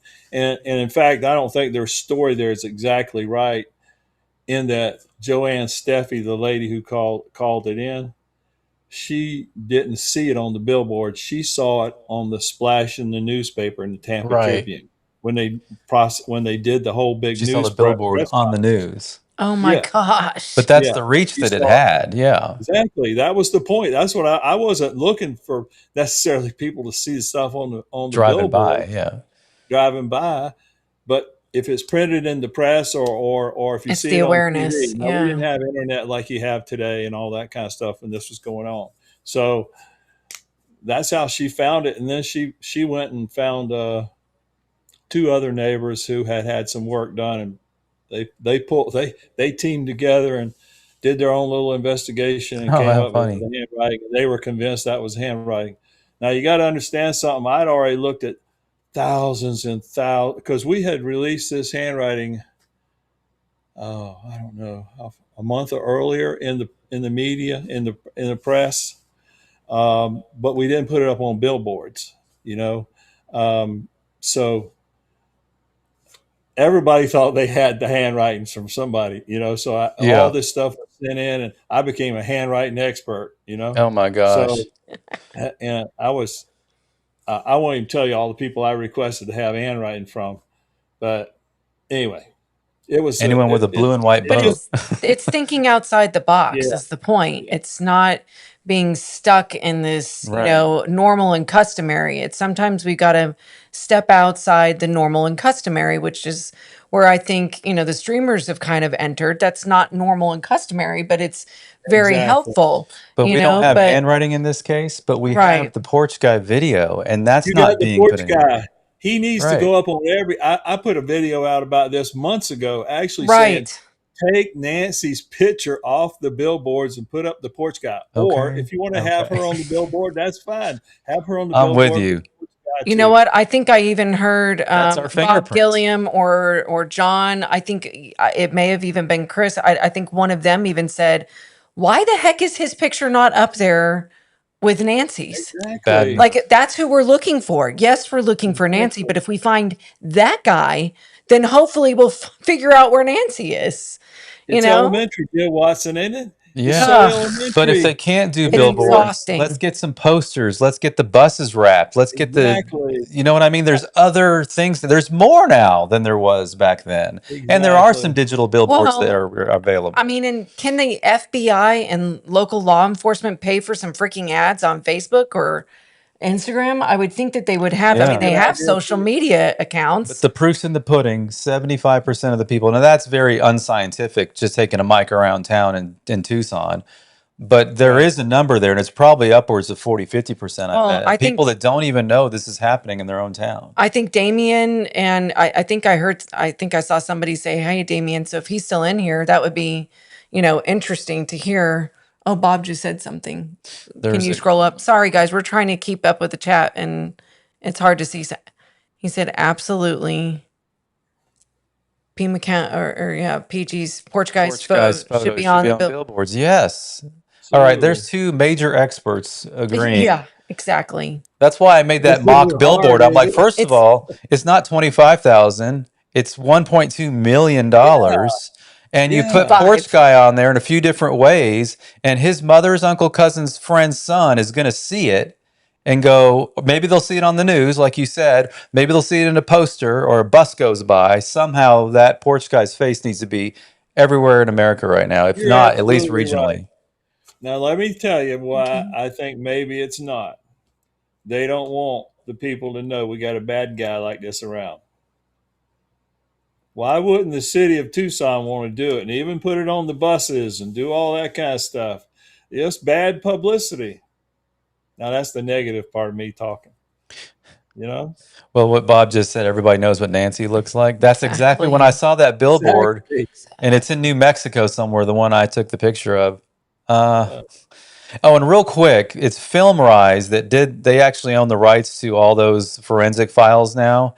And the reason I only want to show that little 5 minutes, there's probably a good 10, 15 minutes of Sergeant Boomer in these things. You've got to go watch it. First of all, it's a little too graphic to probably put on here, just what happened and that whole story, but it's super interesting to I know, see I was how gripped. scientifically they took care of this and figured it out. So definitely go to FilmRise. They're on YouTube, and you can look it up real quick and you'll see it. And I don't know if you know this, but there was I took a screenshot on Facebook, there's all kinds of Facebook activity on this case to this day. And there are people that still call out Sergeant Glenn Boomer Moore for how many people you and your team probably have saved, because somebody on your team was actually interviewed when they did the deed to him. And she said basically that she's feels so good because a lot of the people on the team feel like this probably wasn't his first time and it probably wouldn't have been his last. So It wasn't his last. We know all he the girls and passed women that are alive today because of that one thing that your team came up with. It gives me chills when I think of stuff like that. And all you guys do that stuff. You just come up and you do it long enough, you figure stuff out. And so, man, God bless every one of you guys. Unbelievable. Well, we were fortunate to get to work as long as we did. Yeah. Even though we had to pull out all the stops at the end to get it done, but we were fortunate. But thank God you thought to look at the pamphlet. I mean, that's crazy. And Of the all the fingerprints, and things there that was a you're palm looking print. for. Just ugh. Oof. Anyway. But it also brought up something else that we've talked about a lot, and that is that I think it was actually one of the clips before that you were on. I try not to put too many clips of you on it because I want people to go to FilmRise and watch this. It's about 45 minutes of amazing. They did a really good job. Forensic Files does a really good job. I'd forgotten about that show. Yeah. Kind of lost my train of thought. What was I saying? Oh well, I'll think about it in a minute. This is my brain getting older. I was talking about the pamphlet. I said that it's amazing that he. Oh yeah, that was it. So thank you, Jen. The palm print, and somebody, I think it was you, a few clips before that said we knew that having his palm print wasn't enough, and I thought, what? You got him basically with them, and it's not enough. So then I start thinking about what a lot of theory going out right now is. Maybe they kind of have an idea who it is. That's why they're kind of being quiet. I don't really think that's the case, theory, but maybe. And it's the DA that runs the show, right? And he's saying, I need more, I need more, I need more. And they have porch guy video. I need more, and they don't have it yet. Maybe that's the case. They have their palm print, but they don't have their handwriting yet. Do you think it could be something like that? That's true. I'm hoping for that. I'm hoping for what Jen's thinking. That they got more than we think, and they're actually on to the guy. They just got to bring it together. Let's hope. Well, don't you think? I mean, what is your theory on the fact that we don't have a vehicle? That we don't have, a vehicle to look for? Everybody keeps saying that. How do we not have a vehicle to look for? And I thought because maybe they already have it. Maybe. Yeah. Well, it's interesting you say that nobody knew that, we found that boat and we actually bought it from Oba Chandler had sold it when he moved. They moved away from the west coast of Florida over to the east coast, and he sold the boat. So we traced down who he sold it to, and we bought it from the guy for what he paid for it for. We bought it from him, and we kept it all the way to a trial date, and that turned out to be very beneficial for us that we kept the boat. I won't go into the whole boat thing, but that was his vehicle. That was his vehicle to kill them in. He had written down blue/white. Buy the boat would have been crazy. I had a theory. I think, I don't want to say too much because I don't want to get myself in trouble, but there was a car that was seen, and apparently it was taken away by insurance company. And a lot of people were curious as to why that wasn't one of the vehicles that was impounded. And I thought, well, that's weird. And then I said to him this afternoon, I said, wait a minute. What if since it was gone, and what if they got it from the insurance company, meaning the FBI, and that was their way of getting it without red tape? Knowing it. Hey, that would be what I would do. The FBI is good about that kind of stuff. Starting to feel really smart. Well, and if Boomer says he'd do it, then I'm really thinking. Well, I just thought all of a sudden, I'm like, wait a minute, why did they not take that vehicle? Why was it? And then it was, I don't know which vehicle you're I'll tell referring you to. later. Let's But say it was, yeah. So let's say it anyway, was a vehicle that's involved. That'd be a good guys to get it, wouldn't it? To I was let a not let little anybody. confused as to why it just sat there. And apparently it had been in an So accident with a tarp and all these other things. And I thought, well, that's weird. I wonder why that didn't get taken. And then all of a sudden I went, well, I heard that the insurance company, picked it up because it was totaled, whatever. And then I went, oh, I wonder if the FBI took it from them and then they That's wouldn't have to. possible, It but it's is also possible. possible it's the insurance company. That's true. you could It find could be the out. insurance company too. So on the Tin Man thing, I really cut a lot of it out because I wanted it to be a teaser for people to actually go watch that thing because there's so much good police work and they actually showcased it pretty well. But of course they make it for TV and have to leave stuff out and whatever. But she had written blue and white in her own handwriting, so they thought that was The a blue mom. and yeah, so they thought it was a blue and white boat they were looking for. So they go down to there and couldn't find a blue and white boat. Then they found one. It was some weird creepy guy that owned one, but he wasn't the guy. He was just creepy, but not Yeah, the there was guy. lots of that, especially boat But people. it was the car that was Just blue and kidding. I white. don't want a bunch of emails now. We have, I mean, no, we We have live on all these boats. lakes and Come they're all on. great. We love them. But so it was a blue and white car or license? It was a I blue think and it was the white boat. boat. Blue and white And boat. to let you know how good these policemen are, with all the technology even back then, he made a radio call to his wife after he did the deed to these poor Oh, he was girls, married? murdered them. Yes, like 9 I times or didn't get to something, see and the had whole 8 kids thing. with 9 wives. He radios her from the scene basically where he dumped their bodies in the Tampa Bay area, and that radio transmission helped too because they had that on record that he was in the area. I mean, it's Wow. just one thing. The dominoes just started falling, Well, we but keep hearing in this case that they've brought somebody out of retirement, and I'm assuming that's Pima County has. And there was some speculation that that's who was possibly out both people. in the neighborhood. But I did hear more people. I guess a neighbor said no, it was FBI. But I mean, I wouldn't be surprised if it was both. So one of my questions would be, what could you glean from going back this late in the game and finding something? And even if you did find something, what are what are the chances that that something could actually help in prosecution and not just be, well, that's great that you have that. I appreciate it. That solidifies what we're thinking, but that's not going to help prosecute. That's my thinking in all of this, but maybe I'm wrong.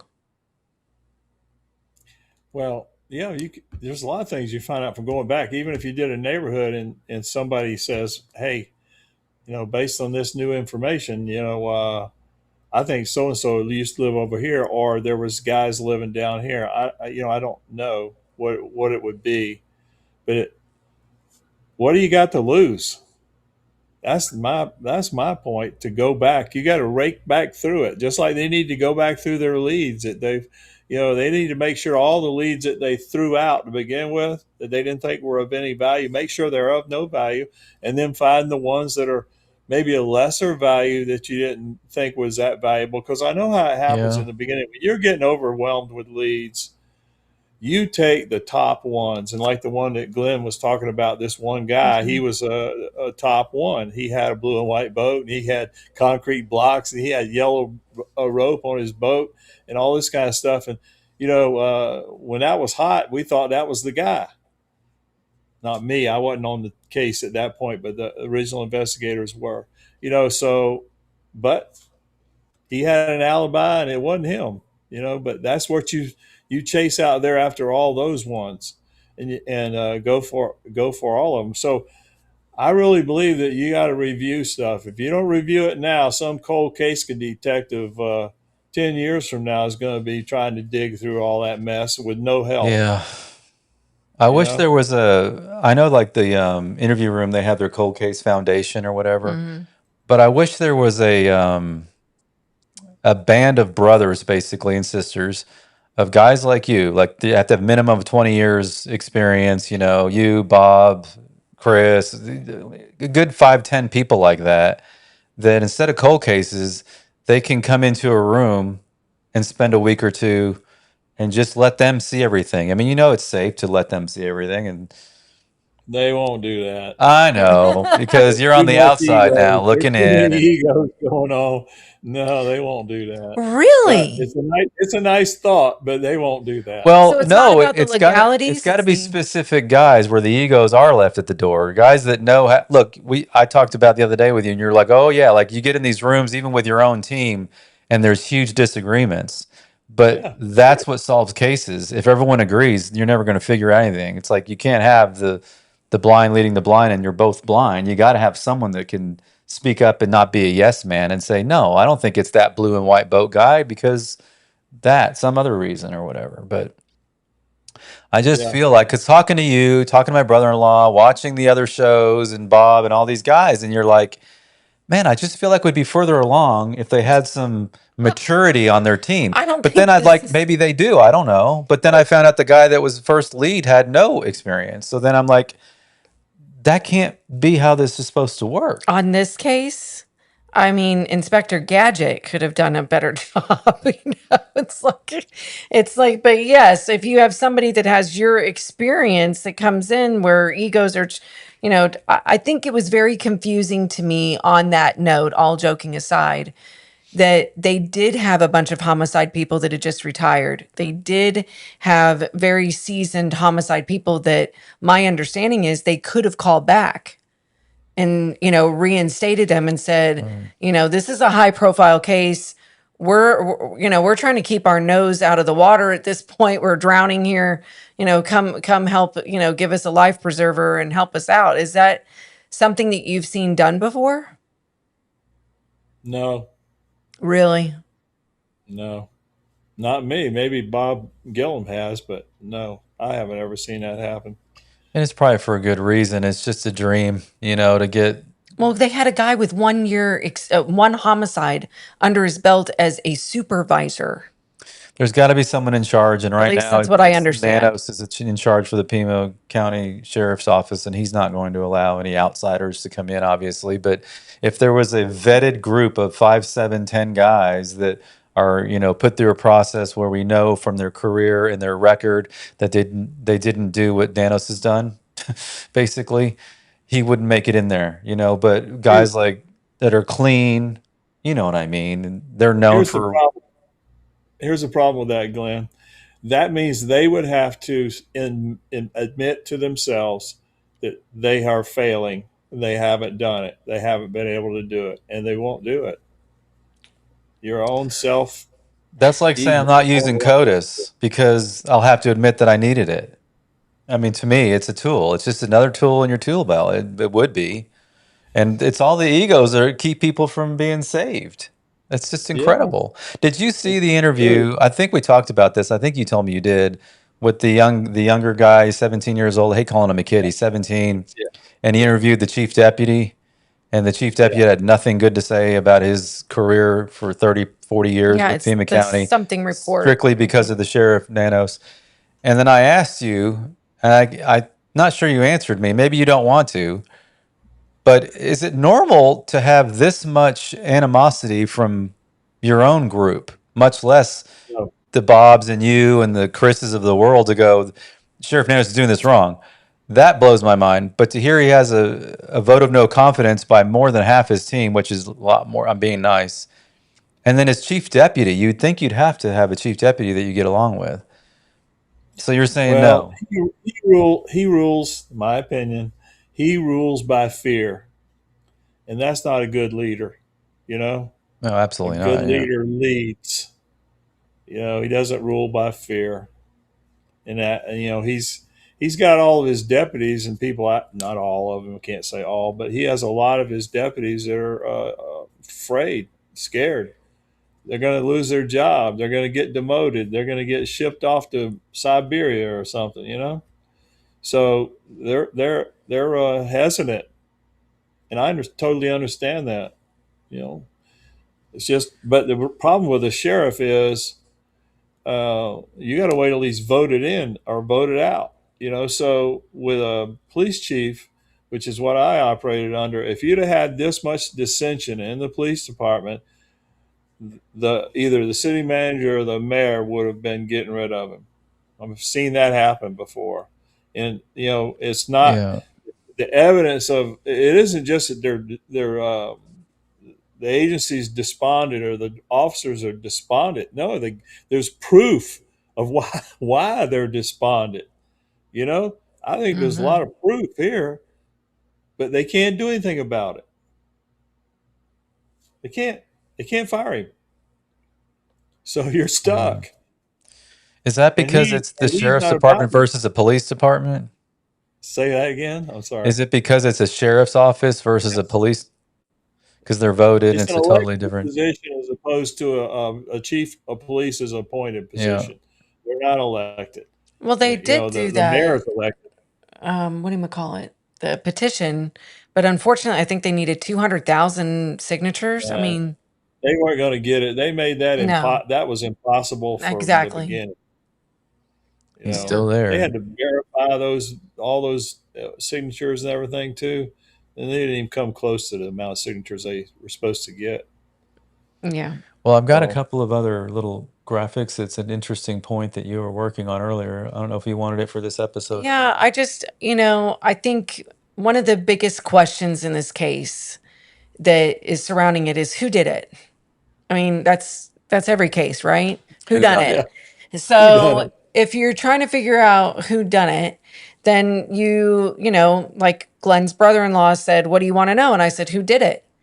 And, he said, "Well, statistically, it would be an inside job, and it goes towards only the voters. usually family, only the voter." Yeah, exactly. That's right, Bob. Only the So, votes fire him.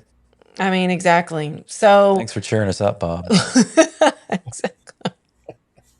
I don't think anybody's cheered up talking about Nano's continuing in office with all these good people that are just going, "I'm out," I'm and so then sick of it. And I'm I not feel even a sorry for Tucsonan. I feel sorry for the Tucsonan. So I think the question, again, we have to be logical. And I tell everybody, there's so many emotions that run into a case like this. And when we're also emotionally invested in wanting Nancy home, it's hard for people to not emotionally become invested also in the family and all the other, exteriors of I guess peripherals of the case. So if you logically think about it, it's like, okay, if it's not family, then what is the next logical choice for motive or who would do this?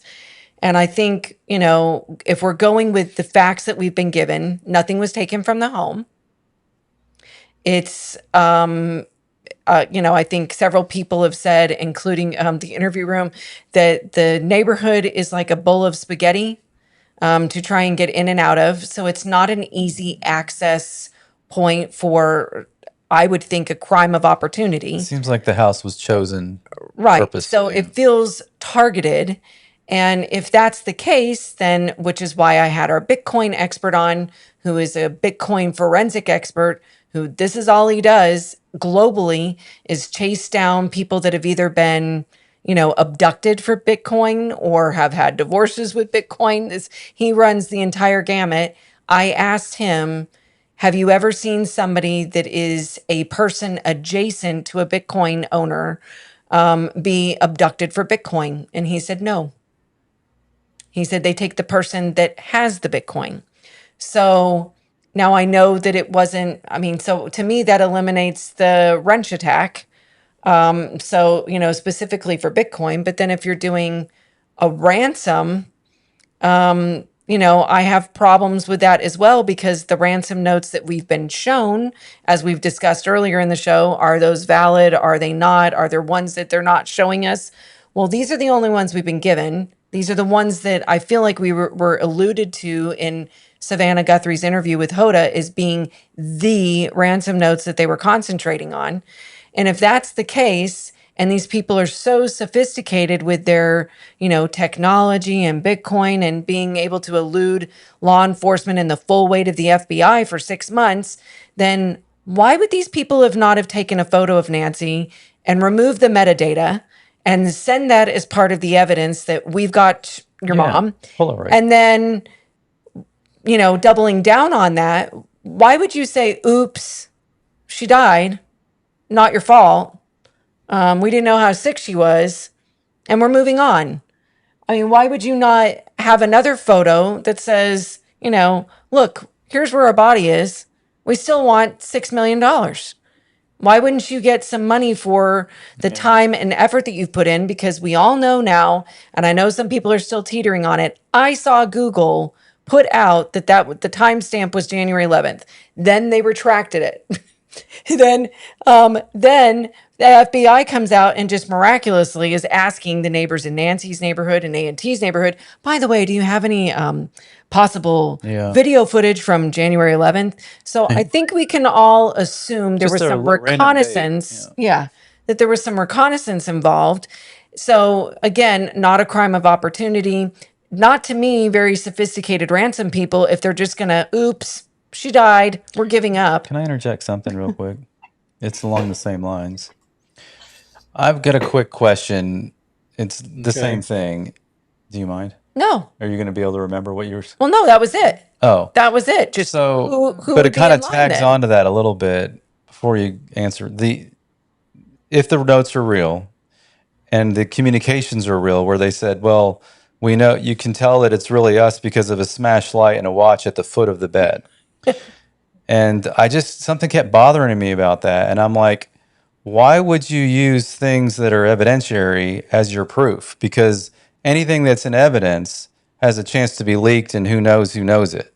Like, yeah, you have a team, but it's Pima County. That was a really good point. Yeah. So, not that I'm a sophisticated person by any stretch of the imagination, but if I were an evildoer and I abducted somebody for ransom, the last thing I would do is try to prove it by something that's evidentiary, like a smashed light or a watch at the end of the bed that we now know is something that they're talking about and that is possibly true.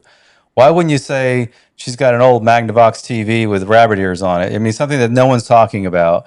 Or you have the body, for God's sakes. You have the person, presumably still alive. She's got a gold tooth. She has a freckle on her ear. A picture. There's so many ways to prove you have her. So easy. In fact, much easier than saying, and they couldn't even say Apple Watch. People keep saying that they said she had a white Apple Watch. She may have had a white Apple Watch. That's not what they said. They said she had a smartwatch. So they couldn't even say the kind of watch. So to me, not that I don't believe it or it's not real. These are the things that start adding up in my head.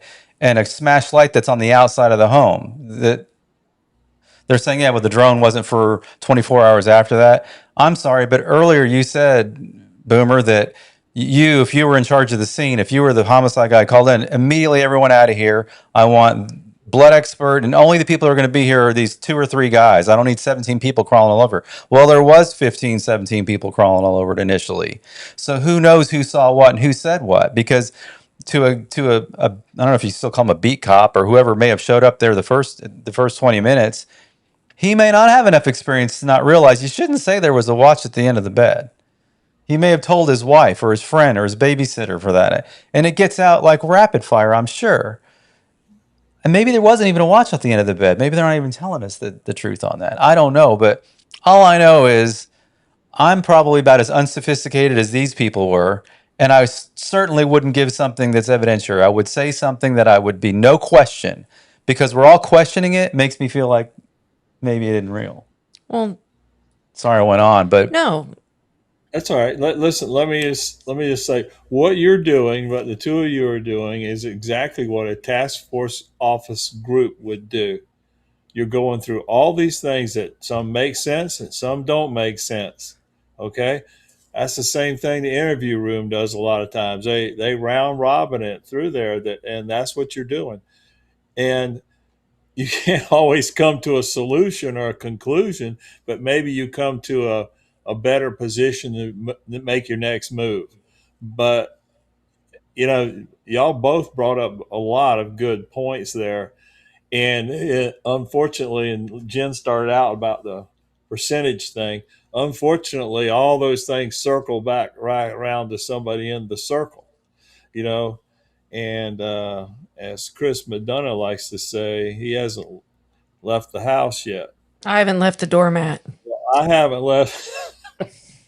I haven't left the property. I'm hanging on. The But doormat has been my biggest beef in my side, and it's not about the fact that they didn't remove it. It's about the fact that the blood right next to it, which we have a blood splatter expert coming on Saturday, and I'm like, if she's on all fours and it has to be directly above, which is what these blood spatter experts that have been on the mainstream, I'm like, then how is there blood on both sides of that?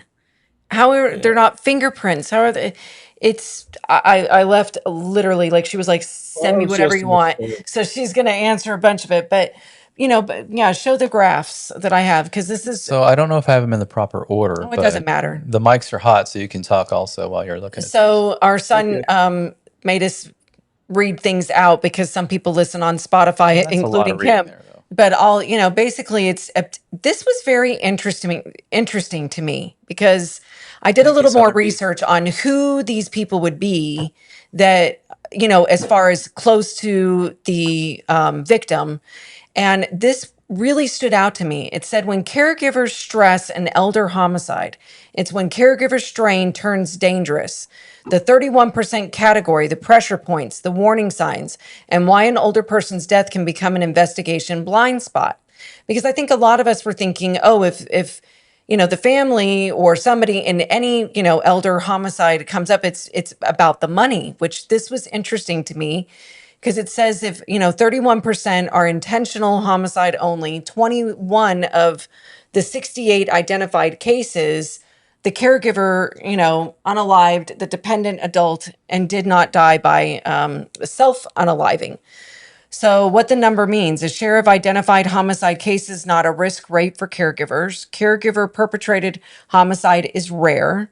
Stress, depression, or burnout alone does not equal homicidal intent, but concern rises when severe distress overlaps with violence, abuse, untreated illness, exploitation, or access to lethal means.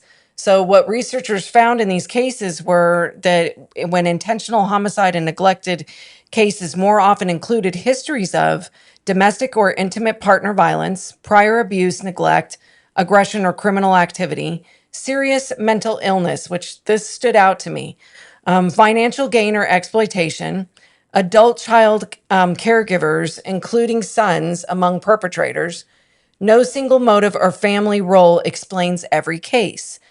But this is the part, the pressure can build, chronic strain, and it can erode the coping, long hours with little or no respite, isolation, loss of support, physical exhaustion, and poor sleep, money, work, housing pressure, worsening dementia or illness, sadness, anger, hopelessness, or Helplessness. helplessness or hopelessness. And you can go back to him now.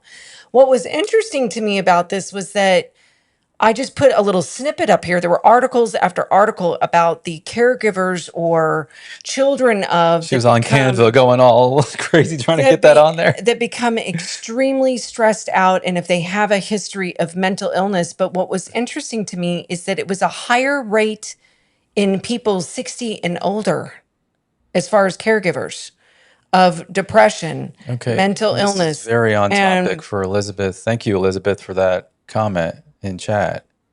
She's an elder law attorney, which is a specialized attorney that we Thank you, Elizabeth. Yes, it's stressful. See, It's a thing, and yeah. it said if they Interesting. had a previous history, like she just said, become alcoholics, if they'd had a previous history of drug abuse or, mental illness, even just mild depression, it can turn into severe depression with the stress of worrying about who's caregiving. Now, I understand in this case, they were not living in the home, but there have been rumors about potentially Miss Guthrie moving into one of the family members' homes and being cared for there.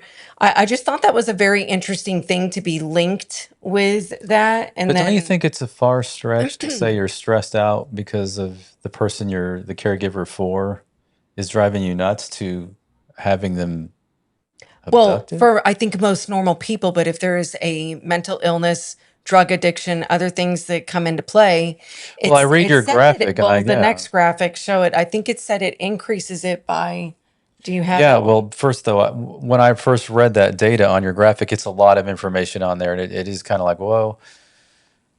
But it did point out to me that is like thank you for again for that comment. Yes, thank She's you. an attorney and she deals with elders. She's an elder attorney. It is a thing that these caregivers, it's like something clicks in them. And it happens a lot apparently. So yeah, I mean, after reading that, if all those data, that's true data. So Well, this one says 68 cases were classified, and this is 44% of them were unaliving and then unaliving themselves, but 31% was that's intentional. crazy. A third. In 21 of the 68 cases. And then, it said 48% was age 80 or older. And then 63% were women. So mostly women. And then 92% it happened at home. And then this is where the most common relationships were. 30% was a husband and 22% was a son. And I just Yeah, but that's low. I mean, that's 70% wasn't. I know, but the fact that the other part of it is very high, that if they go up to, over 80 and then I don't But I know. guess the question to him would be: Has he ever seen that where it's a caregiver is That's is a exactly it. common Sorry, I thread? wanted to give all this Is information is to a a lot of common people. thread in crime against elders a caregiver? Honestly, no. We've had that before, but it's not like off the Rampant. charts type thing, rampant, that goes on.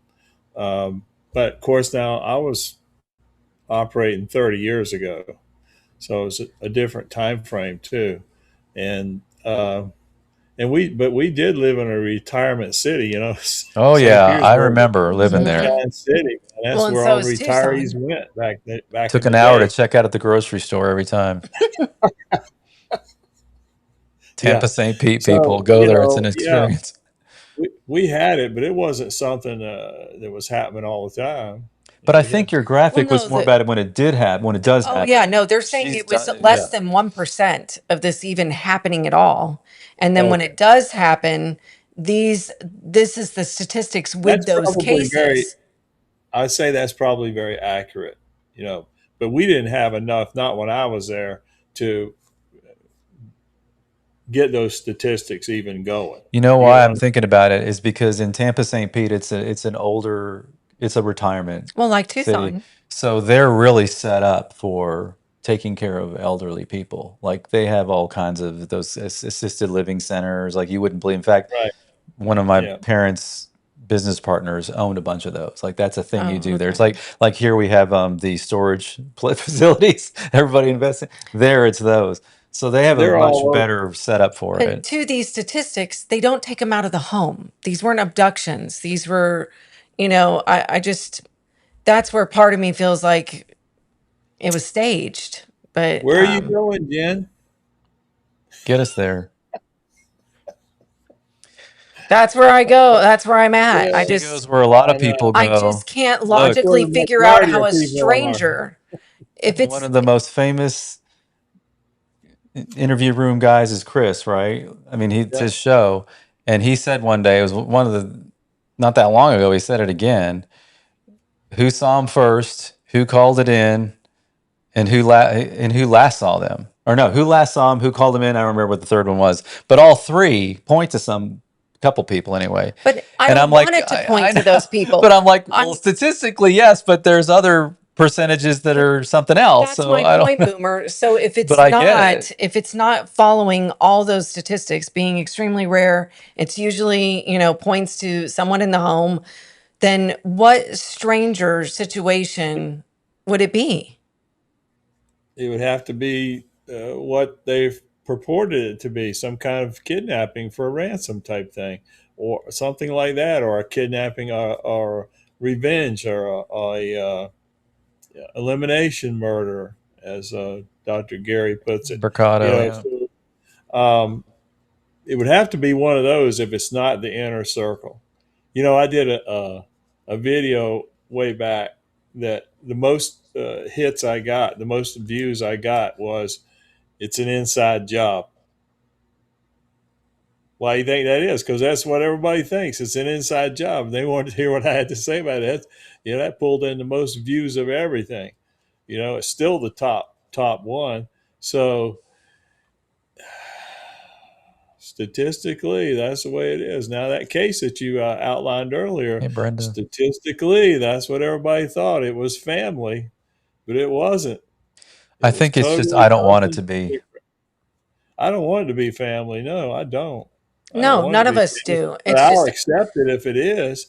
Here's the thing about the family that you got to keep in mind. And why haven't they already arrested them if it was going to be them? They kept their car for 45 days.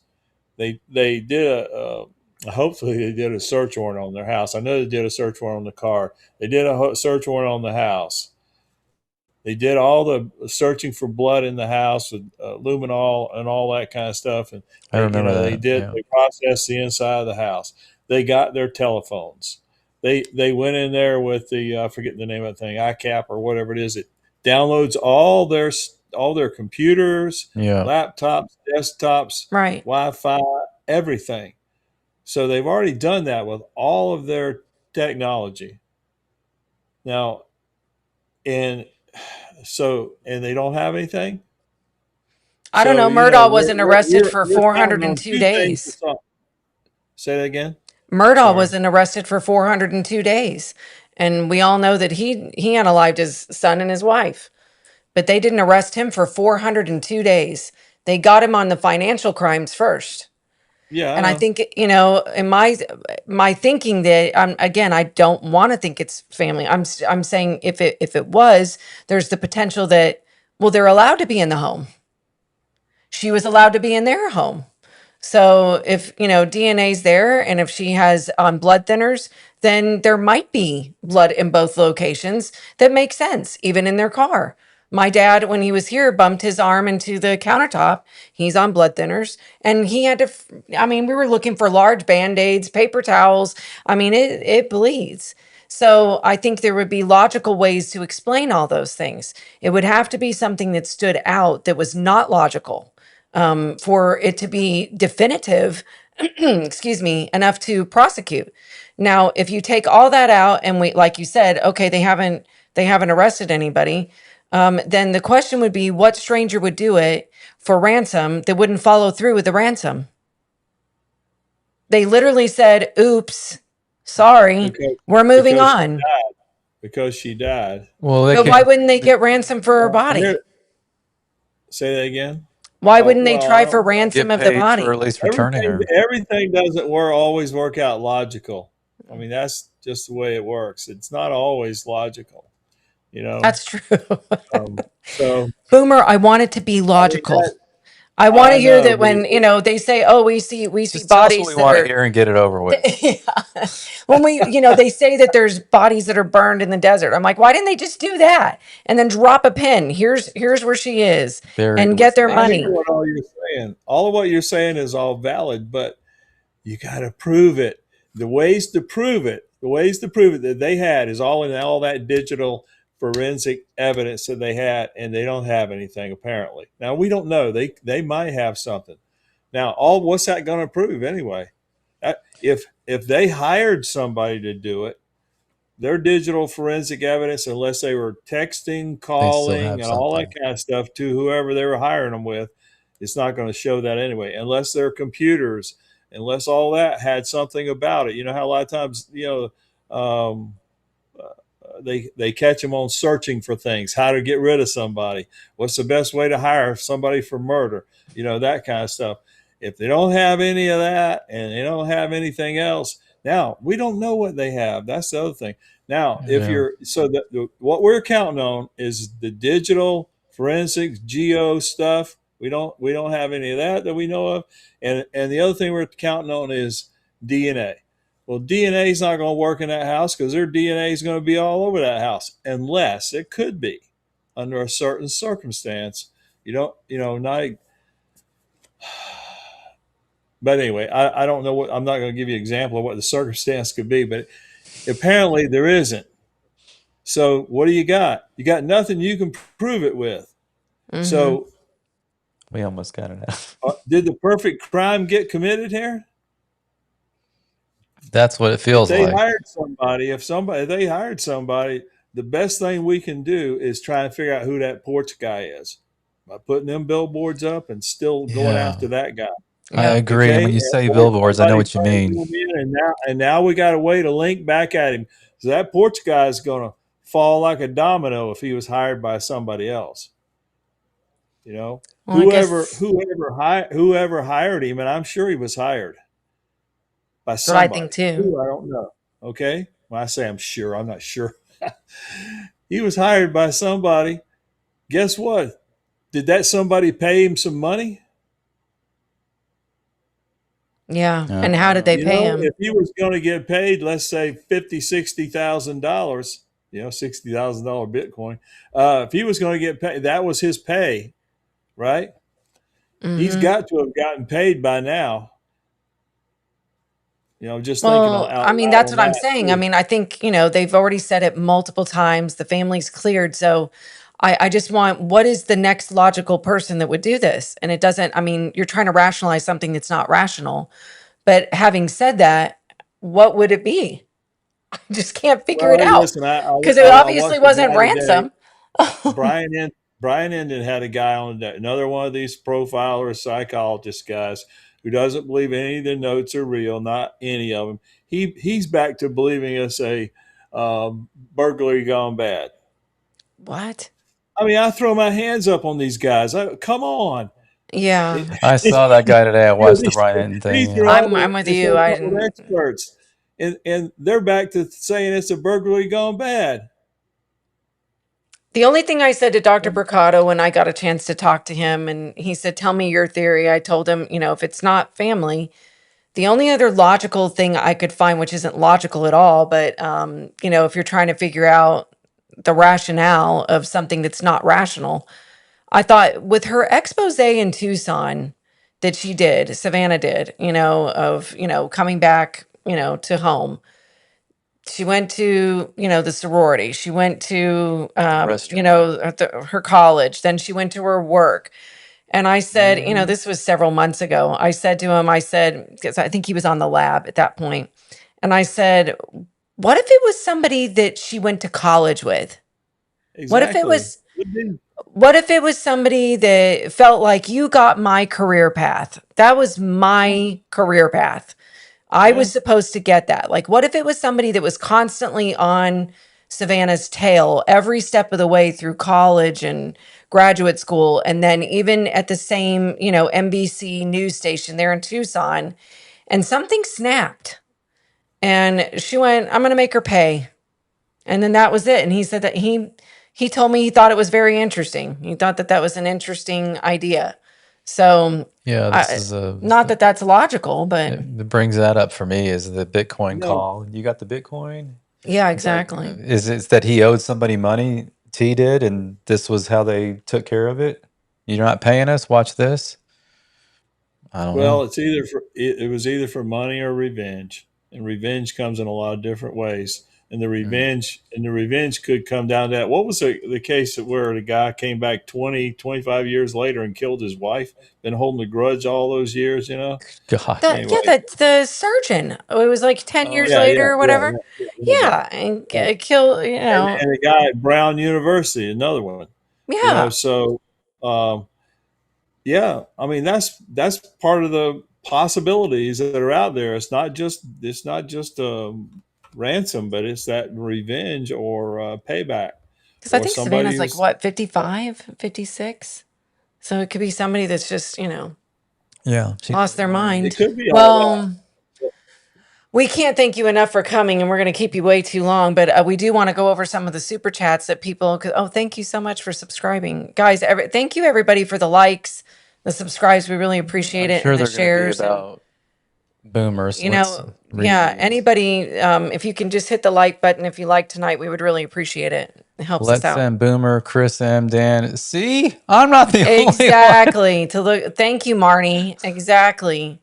Marnie's random stuff said, let's send Boomer, Chris McNaughton, I know Dan, that's a and very sophomoric thing to think. well, but it feels like your heroes. Like you want your heroes to go in and save the day. Our heroes are supposed to already be working in the Pima County Well, office. I mean, I think a lot of them are. They just don't have enough experience, and that's what. Let's remember that there are some good people on this team that are Absolutely. doing good work every day, and there's a couple of bad apples apparently, but hopefully the good ones are, doing the work that they need to do.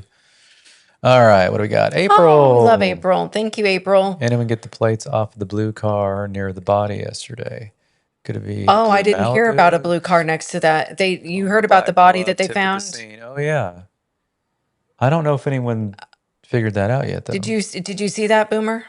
Yes, I did. And I heard Pima County came out said it's not related to Which I thought was Nancy. interesting because I thought they couldn't even sex the body. It was like they didn't say who. Well, it might Great be, show, is it guys. Boomer, bones? you are Is it awesome. dried out bones? I don't know. They said they couldn't identify whether it was male or Long female, enough for that. Yeah, I'd heard that the Sheriff Nanos had Thank come you. out and said that it Thank you, wasn't. Adam. Thanks, Adam. Yeah, but I know they did say there was a glove nearby. So April's right. It was a little weird. Yeah, that is weird, April. Really Thanks for weird. asking. Yeah, thank you. So Lisa. Great Lisa show. Klein. Boomer, you're awesome. Thank you for your insight. No joke. And for your many years of service. Glen and Jen, thanks for another lovely show. Keep it up, Major. Thanks for your modding. Thanks to all the mods too. Thank you, Lisa. Thank you, Lisa. She Wow. did our job. Thank you so much. I always forget people Yeah, I we have know. amazing mods. So And then, oh, Mav, there you are. What do we have here? hey, Boomer, Jen, and Glenn, always good to see you. to Thank see you, you Matt, too, for Matt. coming in. We appreciate that. That's awesome. Well, if anybody has any questions, go ahead and put it in the chat real quickly. I feel like we were like, hurry up, get everything we wanted to ask in 1 so we can, while we've got his full attention. Well, you're very kind. We really appreciate it. Yeah. Night, gotta go. Bye, Glenn and Jen and Boomer. That was Jacqueline. Oh, good night, Jacqueline. Thank We're you. about to miss the Sorry. best part. I know. Are there any other questions? They're delayed from when you ask a little bit, so. I know. I just want to make sure we don't miss anything. Well, I could do a couple rapid fire ones to him. So, number one, do you think this is going to be solved? Not anytime soon. Shoot. You don't have to tell us, but do you have a pretty strong suspicion? Like you're not waffling like me, like every 20 minutes. I'm like, oh no, it could be that. Yeah, I do. It's the porch guy. That is not a Pretty mic sure drop that- well, moment. then I do know who did it. We were looking for the mic drop. Oh my gosh. Why do you think someone would apologize, Boomer, from Monica? Thank you, Monica. I think she's talking about the Monica the second DMV. note. Yeah, Boomer. we're talking about the note. That doesn't make any sense. It really doesn't. I don't get that either.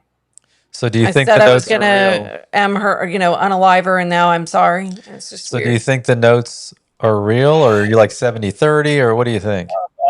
I'm flip flopping on it. I'm telling you, between whether or not they're real or not. I mean, a lot of the so-called experts don't believe they are, and I'm flip flopping. It's not. It's not getting any easier. This case is not getting any easier. No. Yeah. I'm Quilting just had a question up there. She said, I think it was about the billboards.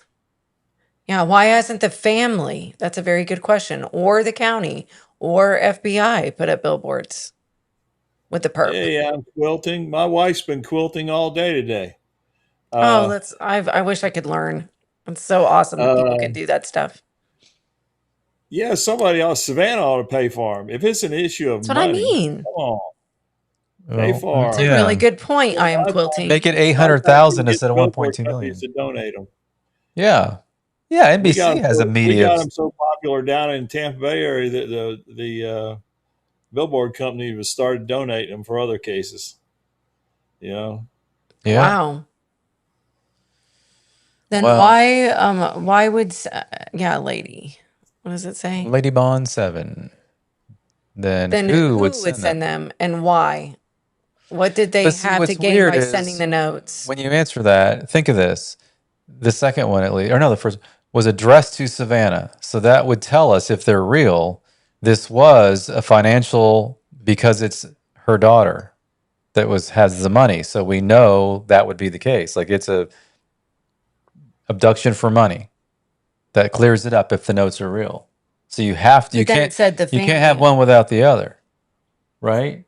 But then the Right. next one's like, oh, we're so sorry, And Guthrie nothing you could family. have done, and Yeah. Well, now you think about this second note. I've thought about this. The second note could be rubbing it in her face. There was nothing you could do anyway. I don't know. I thought I about absolutely thought that too. Yeah, it's almost another power trip. but I kind of had a Exactly. feeling like they were trying to That's why I apologize. think Why even send the second I've note? said it very crassly, and I think it just kind of sends the point home. My feeling is the person that did this is a fame whore. I think it's somebody that absolutely, hey church, Hey, we wants got a little fame. package in the mail today, Mike. Thank you.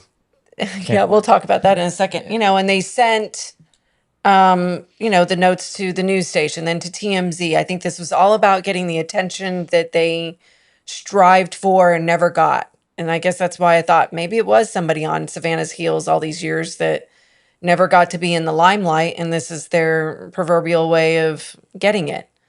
And I also feel like that feeds into my theory on the streamers feeding into that ego of wanting fame, is that ta-da, everybody's showing my craft, and maybe the FBI was like, we need to snuff this flame out and see if they, Take away that enticement of yeah, fame. and then this person wants to come see it in person because they can't handle not seeing it. But that's just a Yeah, I agree, crazy Monica. harebrained She's saying- theory of mine. But Cameron said on day one, she thinks it's interesting. On day one, he told Savannah like it's her fault. yeah, it's very strange. So here tonight we've gone over a ton of stuff, right? I know. Sorry. Have we got to a solution? We really haven't, have we? Well, Okay, my solution so is to get what some do you billboards do and as stuff a- up. Well, yeah, exactly. What do you do as an investigative team? You figure out, well, okay, what can we do based on what we think we know or whatever? What kind of actions can we take? And you just go. You take the next step and the next step and the next step until you get to the end. Because I don't think, like they have the same meetings that we're having here, and they're not figuring out one meeting. I mean, our task force went on for 2 years, and we had meetings every week. We went through the same thing, trying to makes me figure feel it a little out. better, What are we going to do next? And I guess we'll just hope, Boomer, that they have a heck of a lot more than we have as the public. I mean, I hope so. Well, they do. They do. I guarantee you they do. And let's hope your other hope is true, and that is that they've zeroed in on somebody, on something, and even if it's the inner circle, and they're just got to put it together. They just got to finish putting it together. Well, like Murdaugh, like I said, 402 days before they put him under arrest because they had to, gather enough stuff. And it sounds like they went after the financial crime first to be able to drive home the other issue, which is that he wanted to eliminate him because his house of cards was imploding and everybody was going to know about his financial issues. But I know there's a that lot case more is fixing questions. to I come think up like, again. what's that?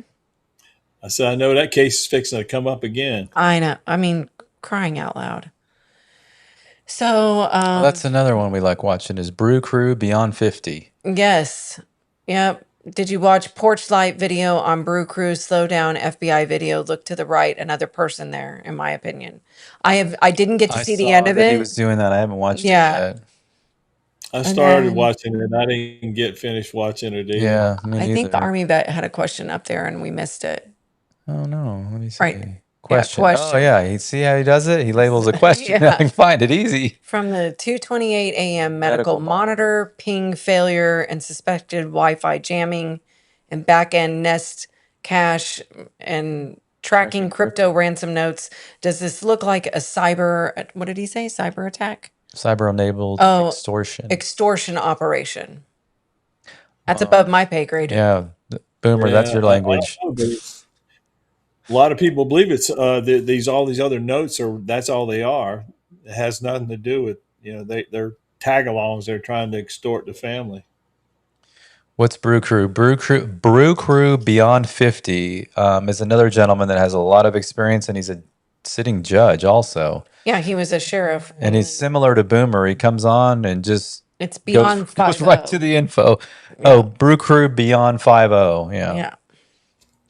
But I believe the light is a reflection from the reflective material on the backpack, Bob. if that's what he's talking about, yeah, I've seen That's that what I a thought million too. times. I know. Yeah. But it's so hard when they've got these infrared cameras and you're trying to decipher what, like you said earlier, Yeah. what's gray, what's black, what's light reflective, and Well, I did notice today. Thank you, Bob, for that. And that's why I played the porch guy video just now while we were talking, because I feel like every episode people need to play that thing, play that thing, play that thing. It needs to be on billboards. If you make flyers, put it on flyers, put it on posters, put it on wraps on buses, all the things that people much smarter than me can come up with. But when I played with it today and I started looking, people talk about the eyeballs, and like even in mine right now, you can see reflections. And if you were able to really FBI get into my eyes, you'd see that it's key lights and head and shoulder lights and all the stuff you have in a studio. Well, in his, I could see when I zoomed in properly without doing it, I just changed the sharpness a little bit, and just so it wouldn't help me tell who it was, but it would help me tell that that's an eyeball. And I could see like the 20 different little circles in both of his eyes around and around. And I recognized it from all we have very high-end security at our house just because I grew up in the security business. My father had security companies, and so I know what to ask for when I have And his wife is a freak. Yeah, well, I worry about it's everything. really not about all that. It's that when you have a security company come to your home, first of all, I know who to call. Second, I know what to ask for when they're wiring my house. And our external cameras versus the inside one. The external ones are infrared for nighttime only. They automatically shoot the 20 little lights. They're red around when they pick up motion. That's a feature you can turn on and off. I'm thinking she had it on because today I noticed, if someone can do better than me, if Monks is listening, you can see the little on both eyes. It's a reflection that those were on. And his bite light, he was having issues with it. It's like going on and off. Like, they need to look below there for spit. Too late now, probably. Like, he couldn't get it to work right. Then he finally got it to where it would go on. That was another thing I noticed. Every time I watch that video, I notice other things. Like, we're all focusing on his face and all. Then I was like, wait, that shrubbery you picked up, it fell over here, fell over there. We've talked about this before. There's no blood on the foliage, but it blew around a little bit because it was days later before the Brian Etten video. But was the blood there before? There's so many things that it just blows my We could mind. spend another 2 hours. You could spend hours, but I look do at that think thing. there is something up there. Okay. I'm hoping I agree. Major's handling it. Which makes me feel smart. I know. That's so true. Oh, I know. When Bob says something, you're like, wait a minute, I was thinking the same thing. Well, this is a question for Bob. I don't know if he'll be able to. Oh. Do you subscribe to this absolute defamation and bullying? Oh, that's a bot. That's not a real person. I can tell by the picture. Whenever you see someone in chat that has a pretty girl picture like that, and it has a name that's like, I'm a beautiful girl, 1, 2, 3, 4, 5, don't believe it. Why haven't you done your job? Figure it out. I'm begging you. Major, we need her to go bye-bye. Well, it's not a real person. Yeah. It's a 45-year-old guy with a blue and white boat living in his parents' basement. All right. Let's see. What else? Glad to see others are obsessed with getting Nancy home. Me too. That's what it's going to take. I guess that may be all the questions then. Theory. Porchy plus crew. We're that's trying Monica. to send the chef. She always has really good things. Porchy plus crew. We're trying to send the chef, right, whoever was in charge, whoever hired them, i.e. Tomato, a message through the apology letter. I don't think Nancy's death was part of the original plan. That absolutely could be. So messaging through the letters. That's so funny because earlier today I was thinking about that. Like that's what I was going to mention earlier, is that the letters, people are saying AI wrote them. But they had spelling mistakes. They had misspellings. Yeah. Jennifer pointed out to me, I don't know where you got it, but the 4 million has a dollar sign in front of it. The 6 million does not. If you're using AI, received would be spelled correctly. it wouldn't do the $ 4 million. It would just put out, 4 in the zeros, or it would spell out 4 million. Anything above 8, you're supposed to spell out or whatever, right? So I don't think, and then they're like, no, maybe he wrote portions of it. I don't think these are AI letters. I think it's. Do you think they're real? I don't think we've asked you that. Oh, me? Yeah. He's flip-flopping. Yeah, they said a minute ago he flip-flops. Oh, okay. Do I think the notes are real? I thought the first 2 notes were real. That's what, well, I can't back off of that, even though I have been, my thoughts have been shaken recently, but I thought the first 2 notes were real, just like Savannah thought they were real. Thanks, Bob. Yeah, thank you. Yeah, I guess, do you think they're really from the perpetrators, but do you think that they're a cover, or do you think that that was literally the intention? To get money, yeah. Get money. It could be get money and revenge. Troll, I called it. Interesting. It could be both. Get money and revenge. If you really had it in for Savannah, what better way to get her than to take some of her money and then, do her mother too? Bob, do you think they're real?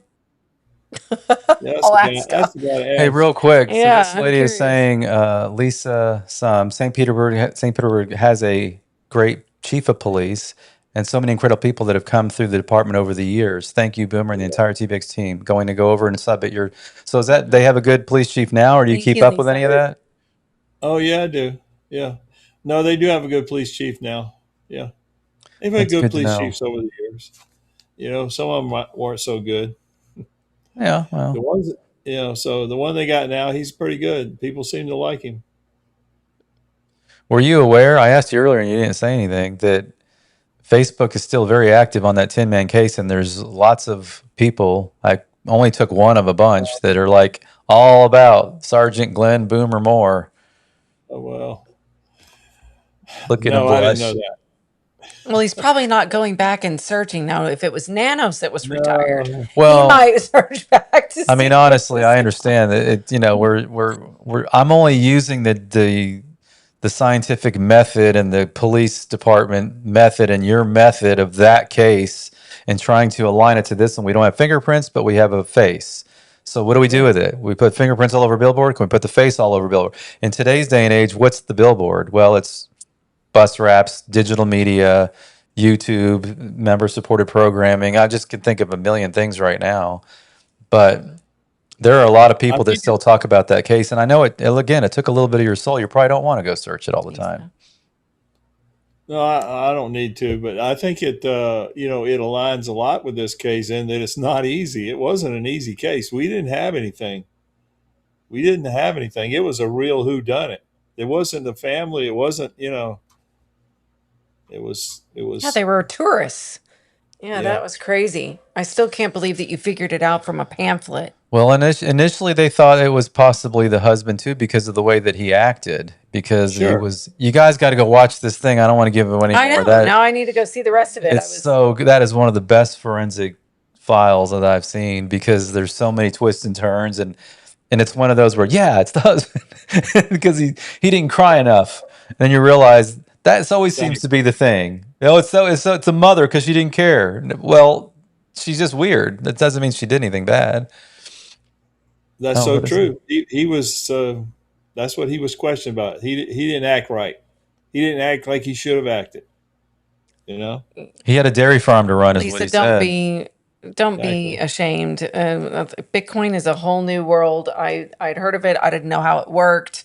It sounded a little too complicated for me. Our sons would talk about it, but I mean, Glenn and I were like, no, I think we like, going to the bank. Look at this person's Boomer handle. is so cool. Mommy Rolex. Thank you so much. Yeah, I gotta tell my wife. Yeah, that's funny. Oh my gosh. Okay, Bob answered. Let's see. Dun dun dun. Yeah, where's your drum roll? I don't put much stock in any of the notes, but it could be from the suspects in an attempt to throw off the detectives. That's Yeah, that could be.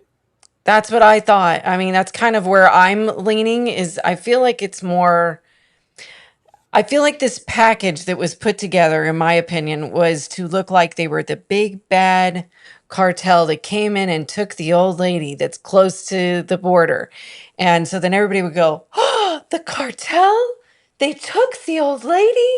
And then it was, dressed in full garb, and then the neat little bow on the package to sell the entire theatrical performance was the ransom notes. You're still on From that. the far. Oh, I totally am. She thinks the whole thing is all I think the performative. whole thing is a performance. I think it's a kidnapping cover up for an elimination. I'm still, wait a And minute. I haven't figured out who did the elimination. That I have two categories, but I still think the whole thing was fake. I read this, but I don't put much stock in any of the notes, but it could be from the suspects in attempt to throw off the detectives. In other words, like not for ransom. To cover up. Oh. I mean, that's what I think. Am I wrong, Bob? They're covering their tracks. Yeah, we should send Bob the number to call in. So, yeah. Well, then we have the two detectives talk this Then out. we'd be sitting in the corner. Yeah, we'd be sitting in Can the I corner say just something? watching. Yeah. Oh my gosh. That'd be great. Let's see. But let's see. People are answering their own Good questions. observation, Bob. It's an Jen, afterthought. I believe the don't same know. thing. Mm. Spot Well, on. thank you. Does she say her name is Libra? Is that what it says? Libra Oh. T Lynn 67. Or Lilbra? Oh, Little Brat. Let me- Lil Brat Lynn. There we go. Sorry. Little Bratlin. That's funny. Well, All all right, right, let's well, let Mr. Boomer go. We Thank kept him you for so a much. long time. Michael Hey. Klein. One last question. We have a man that just wrote something. Hold on. Well, we got to put that up there. We There's have only to. 3 of them in there. I think it's Lisa Klein's husband, Michael Klein. Okay, question. I Oh. think at Lisa Klein wanted to know if the Bitcoin is something that only a certain generation would be interested in. Thinking Nancy Oh, Guthrie was I know taken what by- she means. Oh, okay. Thank you, Michael. Sorry. That's a very That's a good good point. It's a good point. A lot of people talked about that. They're like, that means it's somebody that's not, that's probably between the ages of 25 and 45 or 50 or something. Exactly. That's a Yeah. good point. Not a boomer. Huh? Yeah, I mean, that does narrow it down for sure if the notes are real. The boomer generation. So, yeah. Yeah. Well, normally on our show, to end things on a positive note, since we talk about negative things, if you're joining us for the first time, first we ask that you if you like the episode, please hit the like. It really does help us. And subscribe. And if you don't like the episode, subscribe and like. And please go over and give Boomer a follow. And we really appreciate Major Rammer Jammer, our awesome mod, and Exploring with Jim. He's another awesome mod that we have. And Exploring with Jim has a channel. He talks about missing children on there. So please give him a subscribe. When you go to Boomer's and subscribe, it's right below his name at Boomer10231. Or if you just search Boomer Investigates, you'll find him really easily. And hit the bell on his Still love because y'all. Thanks, Michelle. he'll come on at 2 p.m, catch you off guard. You can always watch it in replay, but there's nothing like live. So hit the bell on his when you subscribe also. Just be sure you do that. I try to talk. Yeah, thank you And so it'll much, be in Boomer. the rolling credits at the end. It's in the chat too. If you scroll the chat, you'll see his information and it's below his name right now. So you have zero excuse. And he knows who you are. Yeah. Remember that. But we appreciate all the likes, guys. Thanks so much. So I usually try to end on a positive note because we talk about horrible things. So I call it my feel good moment. And we didn't really have a lot of time today, but I did dig up a picture and I have a bunch more. This is from one of my first trips to Tucson. My grandparents, this is actually, I don't know if you can even see it in the camera. Put it up there. Yeah, I'll put it up here. So my mom, I don't know. Nope, it's not going to adjust. Because your face is in it. You got to hide your face. Hide my face. I don't think it's going to work, Glenn. It's trying to focus on us. So anyway, Put your you can face up kinda there see. with it. That's actually my grandfather. That's my mom. I'm the tall There it one went. there. Apparently, we just used to be dressed alike a lot. I don't know why. But my sister and I are 17 months apart. But that was at the Mission, just south of Tucson. They had Heather. my grandma is the one taking the picture. And they had just moved to Tucson in 1981. This was December 1981. And I grew up going out there well into my 20s. My grandparents actually lived about 10 minutes from Miss Guthrie. That's right. And Door monitor. and it's very sad to me to see this happen because I know Campbell Avenue very well. I know, they lived literally 10 minutes from where Miss Guthrie is, and they moved there in 1981. So it's just sad to see that this has happened there. It's such a beautiful place. My grandmother, their home had an amazing view of Mount Lemmon, and I don't know. We used to go down to Hidden Valley Inn. It was a restaurant there that was awesome, and we used to go down to Nogales and go shopping. So it was a lot safer probably back then than it is now, but. Anyway, I really have very, very fond memories of going there and the Baskin Robbins, and my grandfather being okay if we got a double scoop of the ice cream that had the bubble gum in it because I felt like it was double the treat. Yeah, bubblegum ice cream. Yeah. So anyway, so We do great have show, guys. we do Boomer, have a thanks for feels allowing thing. me to crash your part. Oh, Bob, no, we're honored that you came. So thank you so much. We really appreciate it. Crash our party. That means a lot. Yeah. Bob You ought to needs to have get Bob with. on. I know. Bob would be on. We'd do it in a Yeah, if you heartbeat. would come on here, my gosh, I feel like yes, having Boomer and Bob and all these Boomer awesome and people. Bob. That would be. I even feel like better. we would have some real street cred.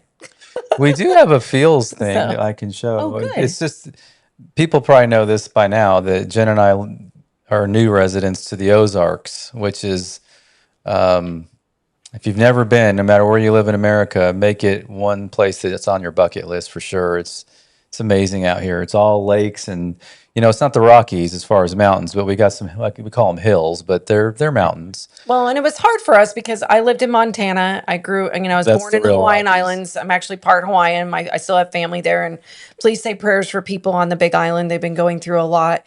My dad and my family on Oahu are good. My cousins in Maui are great, but the Big Island got hit.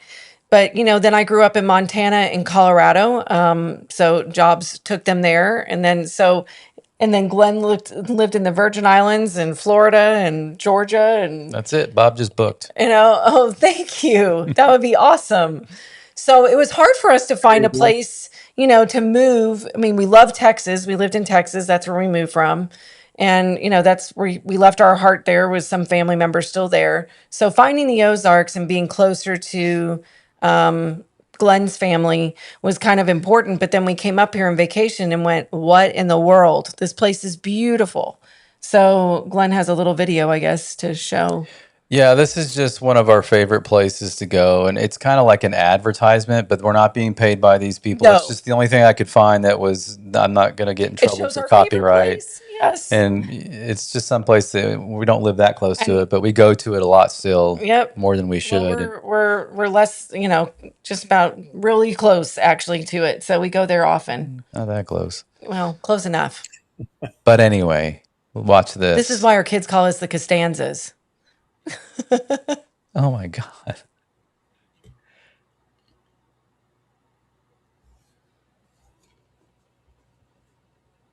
Ozarks gem, Dogwood Canyon Nature Park. Just south of Branson, this 10,000-acre paradise straddles the Missouri-Arkansas border, filled with crystal clear streams, cascading waterfalls, and deep blue-green pools. It's truly spectacular. The first thing you'll see is the stunning 25-foot dogwood mill. Step inside to watch it work and check out the Artifact Hall. It offers a fascinating look into the region's rich history. Right outside, feel the spray of Indian Cliff Falls rushing down 150 feet. And when you get hungry, grab a bite at the Mill and Canyon Grill restaurant. Enjoy food and conversation under the roar of the waterfall. Don't forget to climb the Dogwood Treehouse, built by Animal Planet's TV show Treehouse Masters, and cross the swinging bridge to the Conservation Center. You'll find fun artifacts, live critters, and even a cozy nature library hidden in a crawl-through cave. Ready to explore? Book an open-air tram tour for a 2-hour narrated adventure. You'll even cross into Arkansas to see the canyon's largest residents, bison, elk, and longhorns. Get a close look into the heart of Dogwood Canyon with private off-road tours. Small groups of up to 3 people will tag along with a guide for 2 hours, catching a view of backcountry logging roads, water crossings, wildlife, and ancient history. Or run a bike and hit the 6 miles of paved trails. Hike the 9 miles of walking trails, soaking in the fish-filled streams, and keep an eye out for forest wildlife who call Dogwood Canyon their home. For a different view, our horseback riding experiences let you explore parts of the park you won't see otherwise, in the way that early settlers would have traveled. And if you love to fish, the rainbow trout are always biting. Bring your gear or rent ours for a relaxing time by the creek. You can even book a guided lesson. Before you leave, peek inside the Hope Wilderness Chapel, handcrafted from local materials. The back wall is all windows, perfectly framing a picturesque waterfall. Dogwood Canyon is more than just a park. It is Johnny Morris's 10,000-acre dedication to conservation. Come connect with nature up close. We promise your time here will leave you feeling inspired to notice the nature that surrounds us each day in the Ozarks. Now, keep in mind, they have world-class golf there. You can fly right into Springfield Branson Airport. World-class Again, we're not getting paid by them. I feel There's like so much to do. That's just one of the 20 things that they have to do around that area. And I'm not talking about Branson. Everybody knows about Branson. This is south of Branson in Ridgedale. It's called Big Cedar. And that's just one of their little things off of their Big Cedar thing. I somebody mean, said Silver Dollar City's fun. Yeah, Oh, yeah. this whole area, we're really fortunate. We're outdoorsy people, and it's just really fun. So it we look like appreciate it was an ad or something. Yeah, it was Stuff a ads on these total ad. things. But anyway, he wanted to show a little bit of that because it's real close to us and we love going there. So anyway. So thank you for joining us tonight. We really appreciate it. I can't thank you enough for answering all of our questions. Thanks for having me on. I appreciate it. I enjoyed it. Anytime. Well, you have a great group here. Oh, thank you, Glenn. And thanks for spelling your name right because it made my parents do it when they saw yours, I guess. Well, and we have an amazing chat. We have amazing subscribers. You Yeah. guys are just awesome. I think, the main thing is we keep saying it's America's grandma that's missing. And I think she's more of a symbol now of just all the other people that are missing out there that just have no voice. And I'm grateful for people like you and for, Big City Crime and the Interview Room that are retired, detectives that, really get out there and talk about things that kind of calm us all down. Like there's still hope, that there's boots on the ground people like yourself that think outside the box and go, there's a pamphlet that has some writing on it. Like, I still can't believe that. Let's That's send it to crazy. the fingerprint people that can pull it off Yeah, paper. oh Who would my have thought gosh. that? So, we're very grateful for all of you and indulging me and Glenn. We're new YouTubers, but we have a lot of questions and we try to keep it to the facts, but it's also, we get a lot of emails from people that are very concerned, very passionate about this case, really want it solved, want it done right. And if they can help, they want to help. And, there's live streamers still, there's people that are still going out there and aren't even really live streaming, but they're like, hey, I have a backpack, I have some water. Where should I look? So. And I always liked at some point in it, I noticed that, Boomer, you've done it too, and I've noticed a lot of people are starting to do it, is that even though we only have 5,000 something subscriptions, we now have over 1 million impressions and over 140,000 views on our videos. It's a lot. Ours? Yeah. So That's all to it's you guys. important Thank that you. don't go off of how many subs you have. It's really like Boomer gets tons of views on your shorts too. So if the person that did this is watching, do the right thing. Get the family, their mother back. If don't do anything else, do that. And if you are somebody that recognizes this porch guy, do the right thing. Turn them in, or if you just happen to know where Nancy is, do the right thing there. And if you want to do it the right way, to me the right way is you call the sheriff's department and turn yourself in, but go hire an attorney if that's what you need to do first. I mean, that's probably the right thing. No one's trying to like badmouth you, talk down to you, whatever. Something bad happened, and it's time to take care of it. You take care of it for the family, if not for yourself. But That's my little preach for the day. Well, we sure Totally. appreciate it. And then one more Very thing. Please go to the website and hit the Stay Connected. It gets you on our list. We send you a little newsletter once a month. You can always get off of it if you think our newsletter's stupid. We appreciate it. And please hit the like button on your way out. We really appreciate that too. And any shares. I mean, people have been like, I shared it. I'm like, thank you so much. I really appreciate it. Yeah. And yeah, Monica's saying you can be anonymous. Whoever turns them in. Absolutely. Major saying, bring back the Buffalo. You got to watch the credits to hear that. That's a cool song that Major Rammer Jammer wrote, conducted, Armand, put together. Yep. We're so grateful. I got the Buffalo song on the way out today.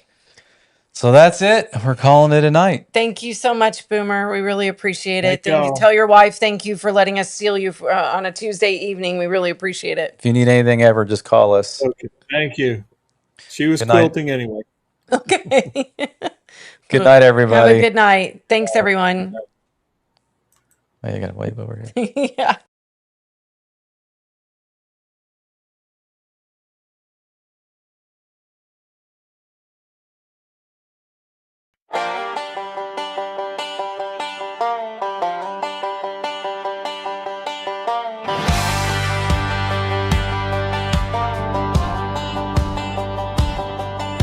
Welcome to Thornbridge, under the break room light.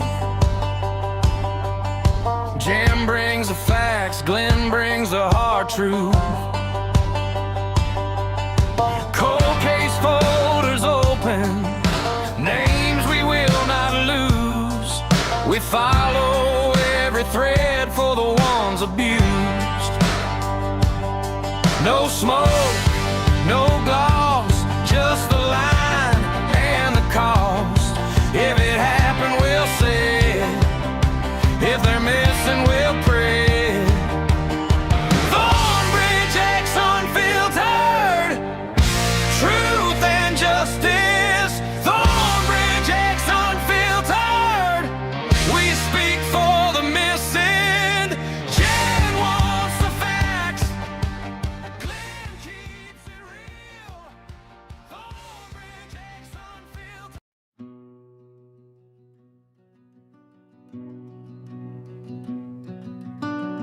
Way back off the county line, where the sycamores lean and high, Jen and Glen keep a heart small flame in a shack with a weather sign. They know the names folks don't say when the beer goes cold and the room goes still. Thornbridge comes up in the dark, even bad men feel the chill. They hear that word and lose their grin. Thornbridge is coming to dig it in. The lies get thin, the nights run short. Every crooked deed heads for court. Thornbridge, Thornbridge, they know your trail. Thornbridge, Thornbridge, truth don't fail. Jen and Glen, bring the light in. Buffalo strong, you can't outrun it. There's a buffalo badge on the door, paint chipped on the soil bowl, like a warning to the wicked ones that the hills keep score.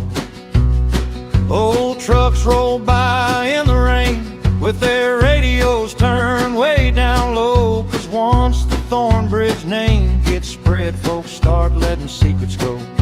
They hear that word and lose their grin. Thornbridge is coming to dig it in. The lies get thin, the nights run short. Every crooked deed heads for court. Thornbridge, Thornbridge, they know your trail. Thornbridge, Thornbridge, truth don't fail.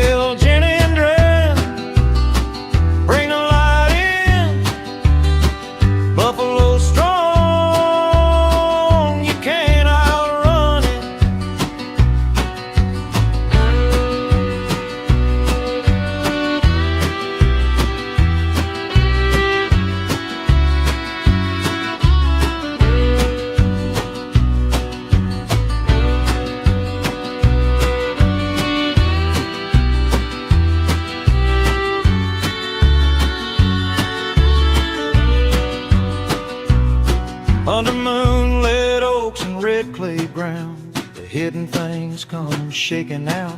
Every locked up drawer, every buried sin gets a little louder now. And when the holler calls her name, the brave turn pale, the liars shake. 'Cause Jen and Glen don't miss a step when the whole truth starts to break. Thornbridge, Thornbridge, they know your trail. Thornbridge, Thornbridge, truth don't fail. Jen and Glen, bring the light in. Buffalo strong, you can't outrun it. If you done wrong in those Ozark hills, better pray the night stays wide. 'Cause Thornbridge walks with steady feet, and the truth don't stay inside.